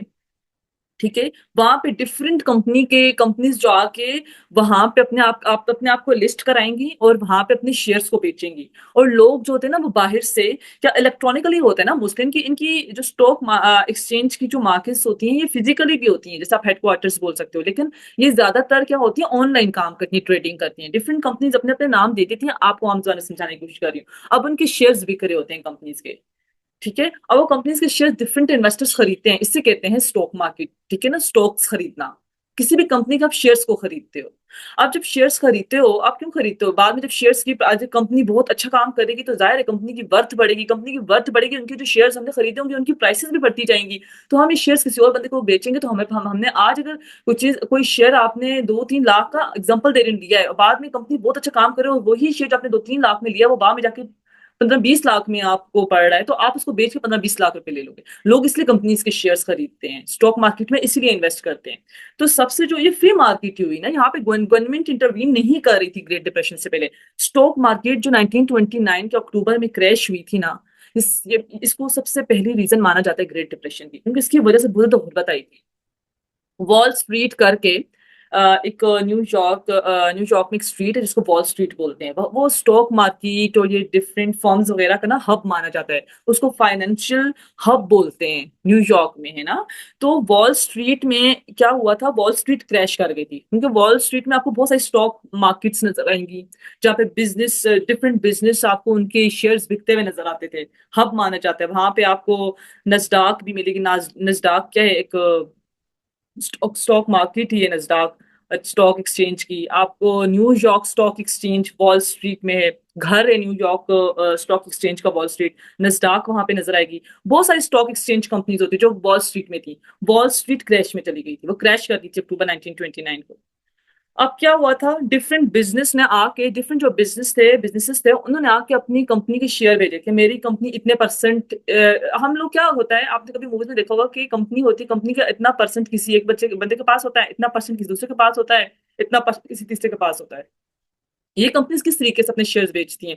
ऑब्वियसली स्टॉक एक्सचेंज में जाके बेचती है ना, ऑनलाइन ट्रेडिंग करके। तो अब क्या हुआ, डिफरेंट बिजनेसेस ने आके जो है अपनी शेयर्स को बेचा। अब स्टॉक एक्सचेंज पर लोगों ने क्या किया, लोगों ने स्टॉक्स खरीद लिए स्टॉक मार्केट से। वॉल स्ट्रीट में स्टॉक मार्केट से स्टॉक्स खरीद लिए, मतलब शेयर्स खरीद लिए। अब शेयर्स खरीद लिए। अब यहाँ पे ये हुआ कि कुछ लोगों ने तो ऑब्वियसली अपने पैसों से खरीदा होगा, बैंक्स ने भी खरीदा। पता है, जब हम बैंक्स में अपने पैसे रखते हैं तो बैंक्स क्या हर टाइम वो पैसे अपने पास ही रखते हैं? नहीं, बैंक्स उन पैसे को इन्वेस्ट करते हैं। बैंक्स वो पैसा इन्वेस्ट करते हैं, इसमें कंट्रीज भी तरक्की करती है, इसे कैपिटलिज्म ही कहते हैं। बैंक्स वो पैसा हमेशा अपने पास नहीं रखते। कुछ वो रख के कि अगर कोई अपना पैसा विड्रॉ करने आए तो हम इसको दे दें, तो कुछ परसेंट वो इन्वेस्ट करते हैं। अब यहाँ पे ये था कि बिजनेस जो डिफरेंट बैंक्स थे, उन्होंने भी स्टॉक एक्सचेंज में, स्टॉक मार्केट में स्टॉक्स को खरीदा हुआ था, डिफरेंट कंपनीज के शेयर्स को खरीदा हुआ था। वो कंपनीज जो खुद बोलती हैं हमारे शेयर्स हम बेच रहे हैं, हर कंपनी नहीं बेचती। बहुत सारी कंपनीज आपको नजर आएंगी जिसका सिर्फ एक सिंगल ओनर होगा, वो अपनी कंपनी को अकेले चलाते हैं, वो शेयर्स नहीं बेचते, ठीक है। तो कुछ कंपनीज अपने शेयर्स को बेचती हैं स्टॉक मार्केट में।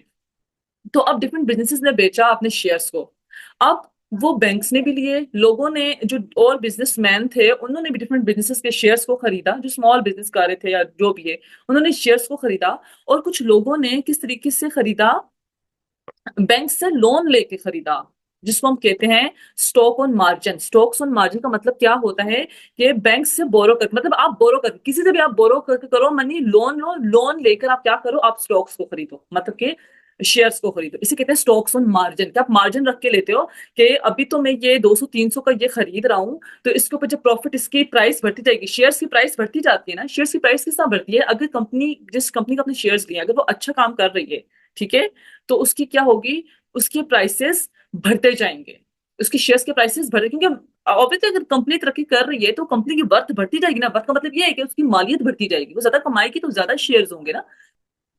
अब यहाँ पे क्या है कि लोगों ने डिफरेंट जो है वो खरीद लिए शेयर्स। अब लोगों ने लोन लेके भी खरीद लिए शेयर्स। जब लोन लेके उन्होंने बोला कि चलो यार, जब हम लोग 200 इन्वेस्ट कर रहे हैं, कल कंपनी अच्छा काम करेगी, 400 होकर वापस आएंगे, तो 200 हम लोन वापस कर देंगे, 200 मेरे हो जाएंगे। अब यहाँ पे क्या हुआ कि जब ये वॉल स्ट्रीट क्रैश की 1929 अक्टूबर में, तो लोगों ने शेयर्स खरीदना स्टार्ट किए, बैंक्स ने भी खरीदना स्टार्ट किए, लोन लेके भी लोगों ने खरीदना स्टार्ट किए। अब यहाँ पे जब शेयर्स की मुसलसल प्राइस बढ़ती गई तो लोग ये स्पेकुलेट कर रहे थे कि प्राइसेस बहुत बढ़ रही है ना। तो वो, अब कंपनी अंदर से जो काम कर रही थी उस टाइम नहीं कर रही थी, उसको वो नहीं देखते, बस प्राइसेस बढ़ती जा रही थी, लोग खरीदते जा रहे थे, वो प्राइसेस बढ़ती जा रही थी, ठीक है। अब जब प्राइसेस उनको लगा ना कि अभी काफी ज्यादा बढ़ गई, तो लोगों ने अचानक से जो है ना वो सेल करना स्टार्ट कर दिया, बेचना स्टार्ट कर दिया शेयर्स। अब जब लोगों ने अचानक से बिजनेसेस के शेयर्स को बेचना स्टार्ट किया ना, तो शेयर्स की क्या हुई, एकदम लोगों में पैनिक आ गया कि ये डिफरेंट लोग शेयर्स क्यों बेच रहे हैं, मतलब कि इसकी प्राइस गिरने लगी है। तो लोगों ने कहा यार, इससे पहले प्राइस गिरा, हम शेयर्स बेच देते हैं। अब यहाँ पे जब शेयर्स की प्राइसेस गिरी, तो क्या हुआ, बैंकिंग क्राइसिस आया, क्योंकि बहुत से बिजनेस ने बैंक से भी पैसा लेके जो है वॉल स्ट्रीट पे इन्वेस्ट किया था, वॉल स्ट्रीट में शेयर्स को खरीदने में इन्वेस्ट किया हुआ था। तो जो बैंक ने इतना पैसा लोगों को लोन दिया था, एक तो वो भी वापस नहीं आया लोगों से सही तरह, और बैंक्स का खुद भी पैसा डूबा जब शेयर्स की प्राइसेस गिर गई बहुत ज्यादा। और बहुत से लोग जो अपने ही पैसे लगा के बैठे थे, उनका भी पैसा, मतलब कि गुर्बत आना स्टार्ट हो गई। स्टॉक मार्केट जब क्रैश हुई, उसकी वजह से क्या हुआ, गुर्बत आना स्टार्ट हुई, क्योंकि स्टॉक मार्केट में बहुत से लोगों ने शेयर्स में इन्वेस्ट किया हुआ था। तो जब स्टॉक मार्केट के साथ बैंकिंग फेलियर भी आया, बैंक्स भी कोलैप्स करना स्टार्ट हो गए, तो लोगों का अपने बैंक्स के ऊपर से ट्रस्ट टूट गया। उसी के साथ क्या हुआ, लोगों ने कंज्यूम करना छोड़ दिया क्योंकि लोग ऑब्वियसली गरीब होना स्टार्ट हो गए, उनका पैसा डूब गया। तो अब क्या हुआ, लोगों लोगों लोगों की कंज्यूम करने की पावर खत्म होना स्टार्ट हो गई कि वो ज्यादा चीज खरीद नहीं पा रहे थे, पैसा नहीं था। और जब वो ज्यादा चीज खरीद नहीं पा रहे थे और ऑलरेडी मार्केट में ओवर प्रोडक्शन हो चुकी हुई थी, डिफरेंट बिजनेस जो थे उन्होंने बहुत सारी चीजें प्रोड्यूस की हुई थी, लेकिन अचानक से इकोनॉमिक डाउन टर्न की वजह से लोगों की जो है कंज्यूम करने की, स्पेंड करने की जब ताकत खत्म हुई तो वो चीजों को खरीद नहीं सके, और मार्केट भरी रहेगी चीजों के साथ 1920s में। और फिर इसकी वजह से क्या हुआ, डिफरेंट कंट्रीज में, through out the world countries में लोगों ने इंटरनेशनल ट्रेड पर टैक्स लगाना, टैरिफ लगाना स्टार्ट कर दिया। सबसे पहले यूएस में हुआ था। यूएस में सबसे पहले 1930 में टैक्स लगा। यूएस गवर्नमेंट ने टैक्स लगा दिया। टैक्स क्यों लगाया, उन्होंने बोला हम इंटरनेशनल ट्रेड पे टैक्स लगा रहे हैं। हमारी अपनी कंट्री में ग्रेट डिप्रेशन का वो इनिशियल स्टेजेस थे, तब अभी ग्रेट डिप्रेशन आया था, इकोनॉमी का डाउन टर्न स्टार्ट हुआ था, इकोनॉमिक क्राइसिस ने हिट किया था। तो यूएस गवर्नमेंट ने क्या किया, टैक्स लगा दिया एकदम फॉरेन प्रोडक्ट्स पे। तकरीबन 20,000 काफी काफी फॉरेन प्रोडक्ट्स के ऊपर उन्होंने टैक्स लगा दिया, टैरिफ लगा दिया कि जो भी हमारी कंट्री में इन प्रोडक्ट्स को, फॉरेन प्रोडक्ट्स को खरीदेगा, एक्सोटिक एक्सोटिक फॉरेन प्रोडक्ट्स होती हैं, इनको खरीदेगा तो इतना ज्यादा टैक्स देगी। ऑलरेडी लोग गरीब थे, उन्होंने फॉरेन प्रोडक्ट्स को खरीदना छोड़ दिया, और अपनी जो उनकी इंटर डोमेस्टिक प्रोडक्ट्स थी, जो ओवर प्रोटेक्शन ऑलरेडी हुई हुई थी, जो यूएस के जो डिफरेंट बिजनेस थे उनकी कंट्री में, उन्होंने ऑलरेडी प्रोडक्शन की थी, उनकी मार्केट में चीजें ऐसे ही रह गई थी। तो अब गवर्नमेंट ने कहा यार हमारे बिजनेस सारे डूब रहे हैं, प्रोटेक्शनिस्ट पॉलिसीज होती है ना, कि अपने अपनी कंट्री के बिजनेस को प्रोटेक्ट किया उन्होंने, कि यार अब ये लोग नहीं, लोग फॉरेन प्रोडक्ट्स खरीदेंगे तो अब क्या होगा, तो अपनी हमारी जो लोगों ने कुछ ना कुछ तो खरीदना ही था ना, बिल्कुल तो नहीं लोग बैठेंगे, जाहिर है कुछ ना कुछ तो खरीदना था, तो वो अपनी अपनी डोमेस्टिक प्रोडक्ट्स को खरीदे ना कि फॉरेन प्रोडक्ट्स को। तो जब यूएस ने फॉरेन प्रोडक्ट्स के ऊपर टैरिफ लगाया तो रिटेलिएशन आया यहाँ पे। यूएस को लगा था शायद सिर्फ मैं लगाऊंगा तो बाकी दुनिया चुप रहेगी, बाकी दुनिया ने भी लगा दिया। तो इंटरनेशनल ट्रेड भी यहाँ पे डिक्लाइन हुआ। तो ग्रेट डिप्रेशन, क्यों एक ग्रेट डिप्रेशन बना था, वॉल स्ट्रीट न्यूयॉर्क में हिट हुई स्टॉक मार्केट, उस स्टॉक मार्केट की वजह से जब स्टॉक मार्केट गिरी तो बैंक फेलियर भी आया। बैंक फेलियर की वजह से यूएस में लोगों की कंज्यूमिंग पावर या स्पेंडिंग पावर जो है, कंज्यूमर की जो स्पेंडिंग पावर है, कंज्यूमर स्पेंडिंग पावर में रिडक्शन देखने को मिली। फिर यूएस गवर्नमेंट ने जो उनकी ऑलरेडी यूएस में ओवर प्रोडक्शन हो ही हुई थी उस टाइम, सिर्फ क्या उन्होंने चाहा कि जो हमारी कंट्री की ऑलरेडी चीजें प्रोड्यूस हुई हैं, हमारी कंट्री के जो यूएस सिटीजन हैं वो इन्हीं को यूज करें, उन्होंने इंटरनेशनल ट्रेड पे टैरिफ लगा दिया। जब उन्होंने इंटरनेशनल ट्रेड पे टैरिफ लगा दिया तो यहाँ से जो इकोनॉमिक डन टाउन पूरी दुनिया में फैला कि बाकी कंट्रीज ने रिटेलिएट कर दिया। जब उन्होंने रिटेलिएट किया तो इंटरनेशनल लेवल पे ट्रेड का डिक्लाइन देखने को मिला, और जब इंटरनेशनल लेवल पे ट्रेड का डिक्लाइन देखने को मिला तो ग्रेट डिप्रेशन बना, ये जो 1930s में चला था। स्टार्ट यूएस से हुआ था लेकिन यूएस के बाद सब में फैला, ठीक है ना। तो जब इस साल ग्रेट डिप्रेशन आया उसके बाद लोग, गवर्नमेंट्स ने, हर कंट्री ने जो है टैरिफ भी लगा दिया इंटरनेशनल ट्रेड पे। अब उसके बाद जब कोई एक वे आउट नजर नहीं आया तो फिर डिफरेंट कंट्रीज ने किनेजियन इकोनॉमिक्स, एक मॉडल था, इसको अडॉप्ट किया ताकि हम लोग इस डिप्रेशन में से बाहर निकलें। In response many governments specially US and western Europe implemented policies to regulate during downturns by sorry to regulate markets and protect workers, giving rise to Keynesian economics। यहाँ पे जब ये बहुत ज्यादा डाउन टर्न देखने को मिल रहा था, बहुत ज्यादा इकोनॉमिक क्राइसिस आ रहे थे, तो इससे पहले फ्री मार्केट थी। ये हुआ भी वैसे फ्री मार्केट की वजह से, जैसे स्टॉक मार्केट एकदम ये क्रैश की थी, ये फ्री मार्केट की वजह से की थी। इससे पहले गवर्नमेंट इतना इंटरवीन नहीं करती थी, लेकिन जब गवर्नमेंट को ये नजर आया कि हमारी इंटरवेंशन के ना होने की वजह से ये इतना कुछ हो गया है, तो गवर्नमेंट यहाँ पे सामने आई और उन्होंने रेगुलेटरी जो है रेगुलेशन के लिए पॉलिसीज को अडॉप्ट करना स्टार्ट कर दिया, ताकि अगर हम लोग, वो लोग अगर बीच में ना अपना जो है अपना पार्ट प्ले करते तो उस टाइम जो प्राइवेट सेक्टर है वो अगर खुद से ही रिकवर होने की कोशिश करता तो वो बहुत पेनफुल होता और वो बहुत ज्यादा स्लो होता। इस वजह से गवर्नमेंट आई थी, क्योंकि प्राइवेट सेक्टर तो ऑलरेडी डिस्करेज हो गया था ना, बड़े बड़े जो बिजनेसेस थे वो डिस्करेज हो चुके थे, उनकी ऑलरेडी चीजें बनी हुई मार्केट में रह गई थी, और यूएस जो सिटीजन थे उनकी कैपेसिटी ही नहीं थी उनको कंज्यूम करने की। उनके पास जो कंज्यूमर डिमांड थी, वो ऑल स्पेंडिंग डिमांड थी, वो ऑलरेडी। तो सारा जब ग्रेट डिप्रेशन का टाइम पीरियड था, इसमें सब कुछ, जब यूएस गवर्नमेंट ने टैरिफ भी लगा के देख लिया तो वो रिटेलिएट करके बाकी कंट्रीज ने भी टैरिफ लगा दिया, और एक बहुत बड़ा ग्रेट डिप्रेशन बन गया, इकोनॉमिक डाउन टर्न आया जो जो बहुत सारी कंट्रीज को हिट कर गया। फिर यहाँ पे जो है कुछ कंट्रीज की गवर्नमेंट ने एक इकोनॉमिक मॉडल को अप्लाई किया जिसे हम किनेजियन इकोनॉमिक्स बोलते हैं। एक इकोनॉमिस्ट हैं जॉन माइनर्ड केन्स, उन्होंने एक इकोनॉमिक मॉडल दिया था। उन्होंने बोला था कि डाउन टर्न के दरमियान, जब डाउन टर्न हो, इकोनॉमिक डाउन टर्न हो, तो उस टाइम गवर्नमेंट को चाहिए वो रेगुलेट करे किस तरीके से, पब्लिक स्पेंडिंग करके। ठीक है। यहाँ पे उन्होंने क्या बोला, जॉन ने क्या बोला कि गवर्नमेंट किस तरीके से करे, क्योंकि यहाँ पे अगर आप फ्री मार्केट तभी भी छोड़ दो कि प्राइवेट इंडिविजुअल आए, वो अपनी मर्जी से सप्लाई एंड डिमांड देखें और जो चीज बनाना चाहे वो करें। अब लोगों का तो जब इकोनॉमिक डाउन टर्न होता है लोग तो डिमांड ही नहीं करते, तो सप्लाई एंड डिमांड के लास्ट तो उस टाइम पे बिल्कुल एक किस्म के डोमेंसी की हालत में चले जाते हैं, साकत हो जाते हैं। तो अगर आप जॉन के मुताबिक अगर प्राइवेट बिजनेस खुद इस चीज से निकलने की कोशिश करेगा तो वो बहुत स्लो होगा और बहुत पेनफुल होगा और कंट्रीज को बहुत सफर करना पड़ेगा। तो इकोनॉमिक डाउन टर्न आए तो जॉन ने ये बोला था गवर्नमेंट्स को ये करना चाहिए कि गवर्नमेंट्स रेगुलेटरी पॉलिसीज लेके आए, मतलब गवर्नमेंट खुद आए, खुद कोई स्टेप्स ले, ना कि प्राइवेट बिजनेस की तरफ फ्री मार्केट को ऐसे ही छोड़ दे और गवर्नमेंट कुछ बोले ही ना और बोले चलो फ्री मार्केट खुद से ही इस सदमे से बाहर आ जाएगी किसी तरीके से। तो खुद प्राइवेट इंडिविजुअल्स या फर्म्स नहीं आती इतनी आसानी से, क्योंकि वो लोग डर रहे होते कुछ भी चीजें प्रोड्यूस करने के लिए, क्योंकि उनको पता होता है लोगों की डिमांड है ही नहीं, लोगों की कंज्यूमिंग पावर ही खत्म हो गई है। तो बिजनेस भी जो है ना वो अपनी स्पेंडिंग को कट करना स्टार्ट कर देते हैं, मतलब वो मजीद जो है इन्वेस्ट नहीं करते। तो यहाँ पे जॉन माइनर कैंस ने बोला था, जो इनका केनेजियन इकोनॉमिक्स भी, उन्होंने बोला था कि इकोनॉमिक डाउन टर्न्स के दरमियान पब्लिक स्पेंडिंग को अगर गवर्नमेंट ज्यादा करेगी तो वो स्टिम्युलेट कर सकती है, बढ़ा सकती है डिमांड को और मार्केट को वापस से स्टेबलाइज कर सकती है। यहाँ पे मैंने इधर मेंशन नहीं किया है निजियन जो हमारा इकोनॉमिक्स से जो मॉडल है वो यहाँ पे मैंने नहीं लिखा है, लेकिन मैं आपको बातों में बता देती हूँ। कुछ कुछ इसकी ये आइडियाज हैं। एक उन्होंने बोला था कि गवर्नमेंट इंटरवीन करे।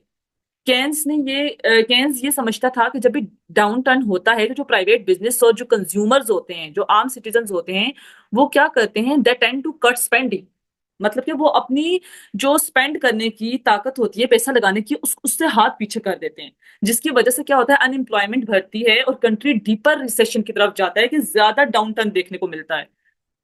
बिजनेस स्पेंड री इन्वेस्ट नहीं करते और वो री इन्वेस्ट नहीं करते और कंज्यूमर ज्यादा चीज नहीं खरीदता, और जो बिजनेस है वो री इन्वेस्ट नहीं करते। तो जब बिजनेस प्राइवेट बिजनेस री इन्वेस्ट ही नहीं करेगा तो वो किसी किसी नई जॉब्स लेके आएगा, तो अनएम्प्लॉयमेंट आती है, एक कंट्री में ज्यादा रिसेशन देखने को मिलता है।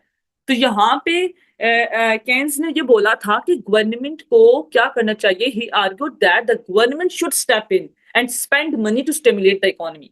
उन्होंने बोला यहाँ पे गवर्नमेंट को आना चाहिए, फ्री मार्केट की नजर नहीं करना चाहिए कंट्री को। अब गवर्नमेंट अंदर आए और क्या करे, स्टेप्स ले, अपनी पब्लिक स्पेंडिंग्स को बढ़ाए। अब पब्लिक स्पेंडिंग किस तरीके से बढ़ाएगी, क्या मतलब वो लोगों की वेलफेयर के लिए, लोगों को सर्विसेज देना, पब्लिक वर्क्स पे लगाना, इंफ्रास्ट्रक्चर लेके आएगी, मतलब डिफरेंट प्रोजेक्ट्स लेके आएगी, ब्रिज बनाने हैं, हॉस्पिटल्स बनाने। अब जब ब्रिज बनाएगा तो ऑब्वियसली जब गवर्नमेंट ब्रिज बनाएगी, पैसा ब्रिज बनाने पे निकाले लगाएगी, तो ऑब्वियसली इंप्लॉयमेंट की अपॉर्चुनिटीज भी आएंगी, उसको वर्कर्स चाहिए होंगे, और कोई काम होगा, पब्लिक सर्विसेज वर्क्स वगैरह बहुत कुछ। मतलब यहाँ पे गवर्नमेंट अपनी पब्लिक स्पेंडिंग किस तरीके से बढ़ाएगी, अपॉर्चुनिटीज लेके आएगी लोगों के लिए, लोगों के लिए, मतलब इंफ्रास्ट्रक्चर पे इन्वेस्ट करेगी। जब यहाँ पे वो डिफरेंट इंफ्रास्ट्रक्चर डिफरेंट प्रोजेक्ट्स लेके आएगी तो फिर क्या होगा, लोग आके जाहिर उनको जॉब्स मिलेगी, जब लोगों को जॉब्स मिलेगी तो उनको वेजेस मिलेंगी, जब उनको वेजेस मिलेगी तो क्या करेंगे, उनकी डिमांड बढ़ेगी चीज को लेके।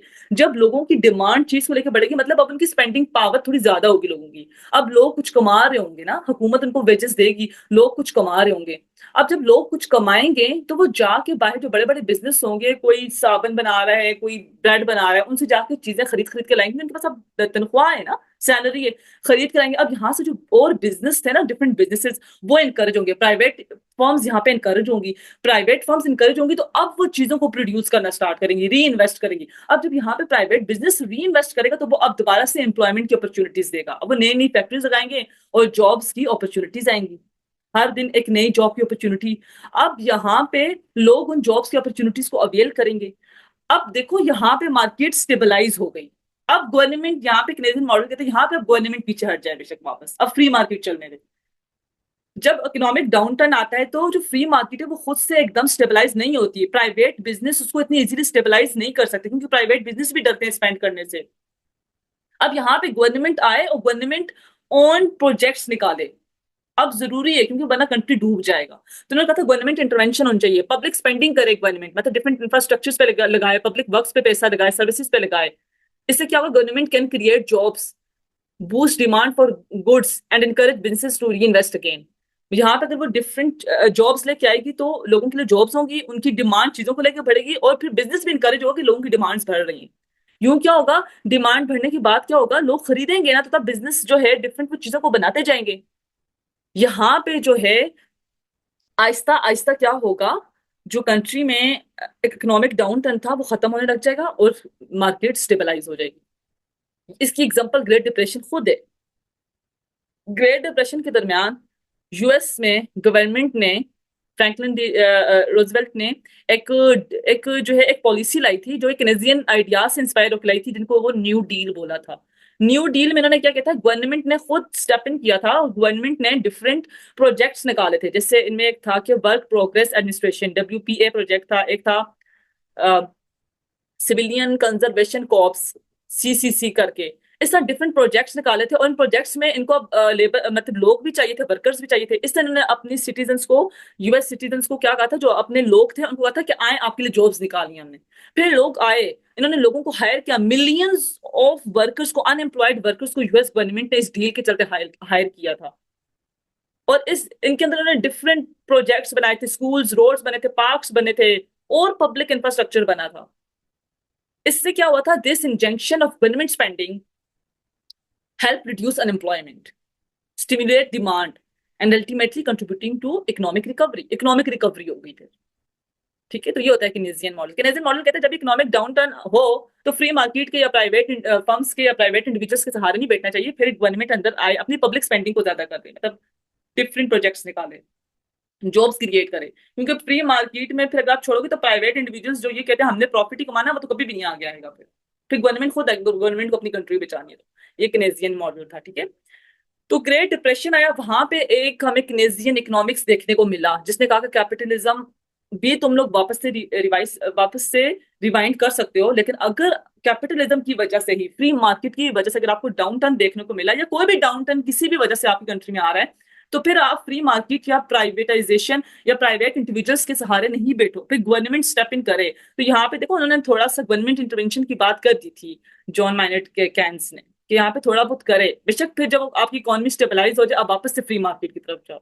दूसरा एक था the rise of welfare states. तो 20th सेंचुरी में हमें वेलफेयर स्टेट्स भी देखने को मिलेंगी। वैसे कैपिटलिज्म वेलफेयर की बात नहीं करता कि गवर्नमेंट जो है वो वेलफेयर करे, कैपिटलिज्म इसकी बात नहीं करता। लेकिन जब वर्ल्ड वॉर 2 के बाद क्या हुआ, after the world war 2 many capitalist Nations adopted welfare policies, creating society social safety nets through government provided services like healthcare, education and pensions। ठीक है, तो यहाँ पे आपको वेलफेयर कैपिटलिज्म देखने को मिला। इससे पहले कैपिटलिज्म क्या था, गवर्नमेंट सिर्फ ये देखी कि सब में कंपटीशन जो है वो फेयर ग्राउंड के ऊपर है, सारे जो है वो जाएं और compete करें एक दूसरे के साथ। गवर्नमेंट का काम सिर्फ कितना है, रेगुलेटरी। लेकिन जब वर्ल्ड वॉर 2 आया तो यहाँ पे वर्ल्ड वॉर 2 के बाद लोगों का हाल बहुत बुरा हो चुका हुआ था, बहुत ही बुरा। ठीक है, अब यहाँ पे फिर वेलफेयर स्टेट्स का जो है ना, कैपिटलिस्ट जो नेशन थे उन्होंने भी वेलफेयर का कॉन्सेप्ट को अपनाया। कैपिटलिज्म वेलफेयर की बात इसलिए भी नहीं करता क्योंकि अगर आप देखोगे कौन सी आइडियोलॉजी असल में वेलफेयर की बात करती है ना, तो वो कम्युनिज्म करती है। और कम्युनिज्म कैपिटलिस्ट के बिल्कुल ऑपोजिट है। दोनों एक दूसरे के अगेंस्ट आप दुश्मन समझें, ठीक है, अगेंस्ट एक दूसरे के।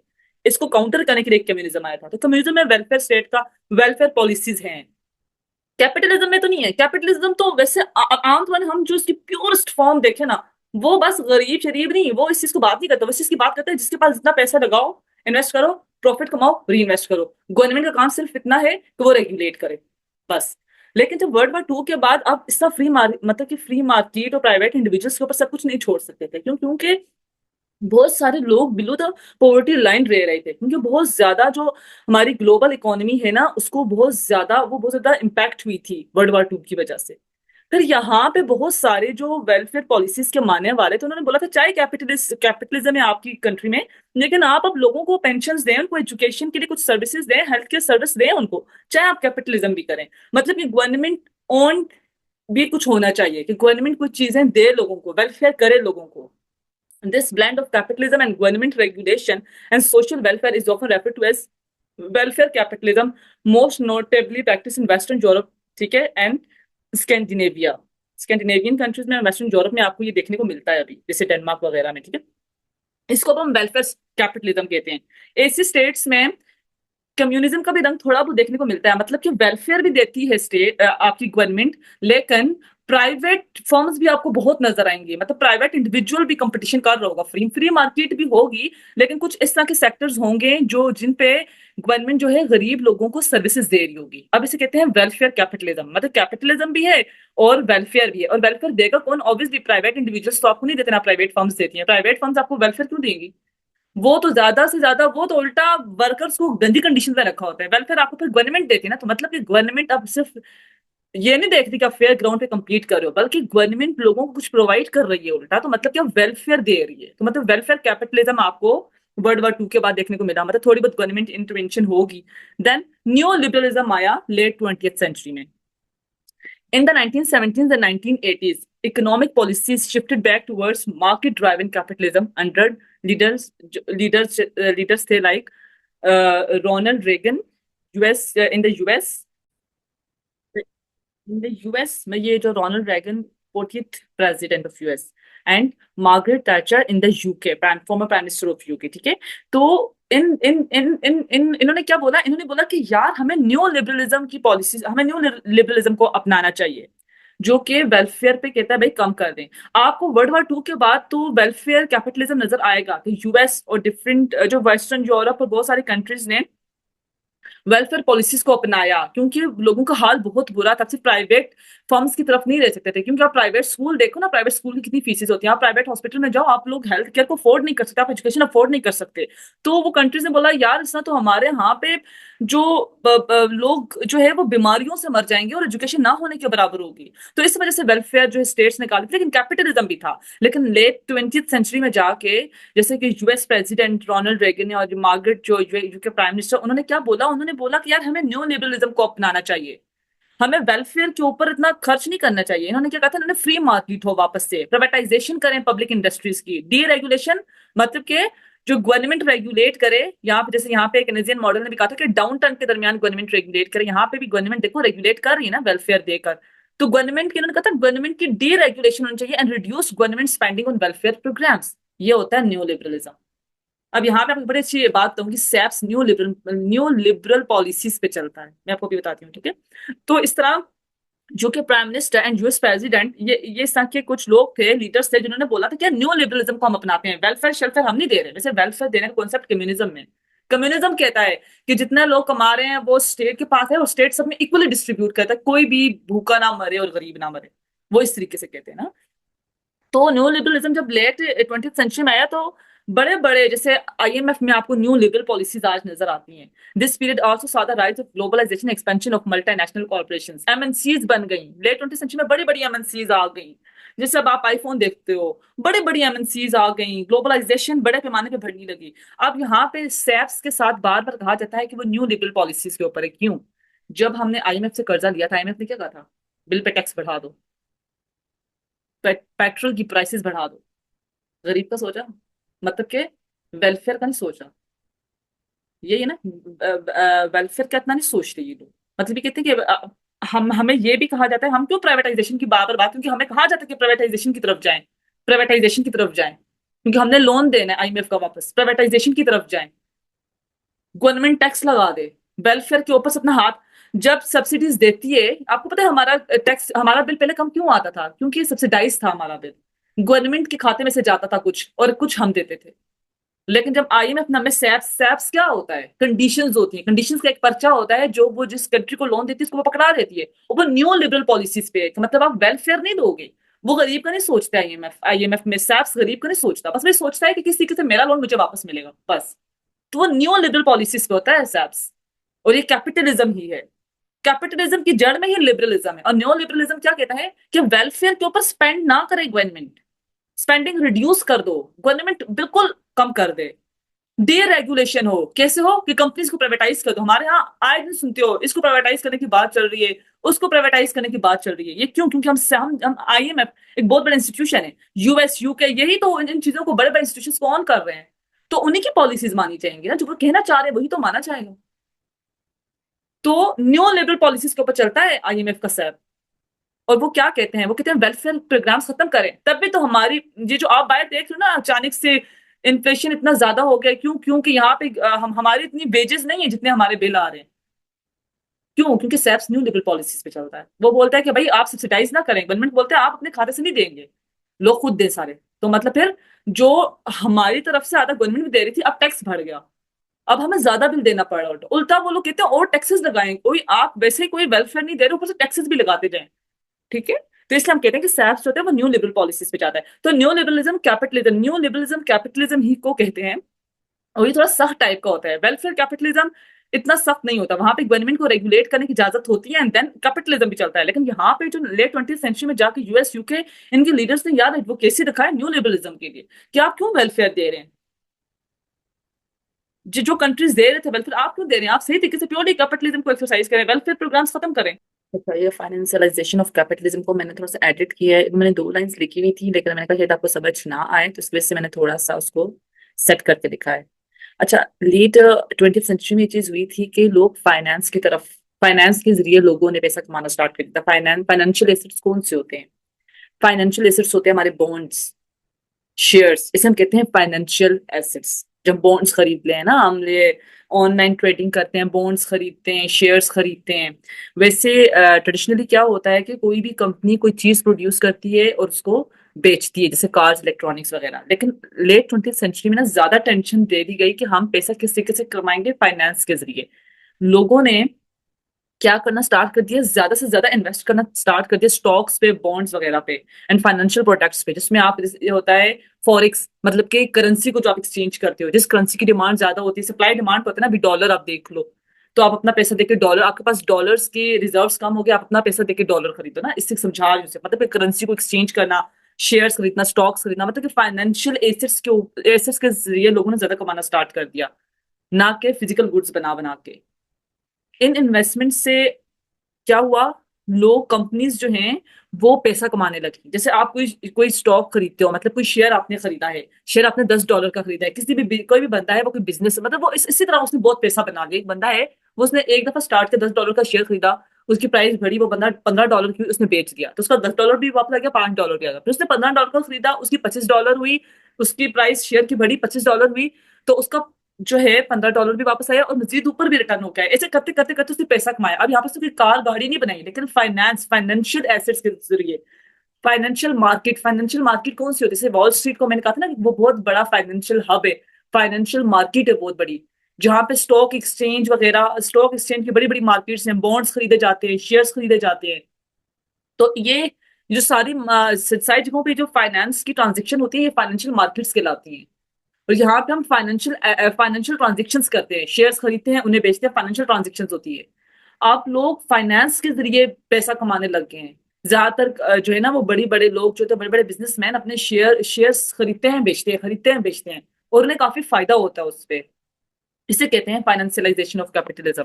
और यही चीज मेरे इधर लिखी हुई है। In the late 20th century the global economy began to change, instead of focusing mainly on making and selling products like cars, electronics, or clothes, more attention was given to making money through finance.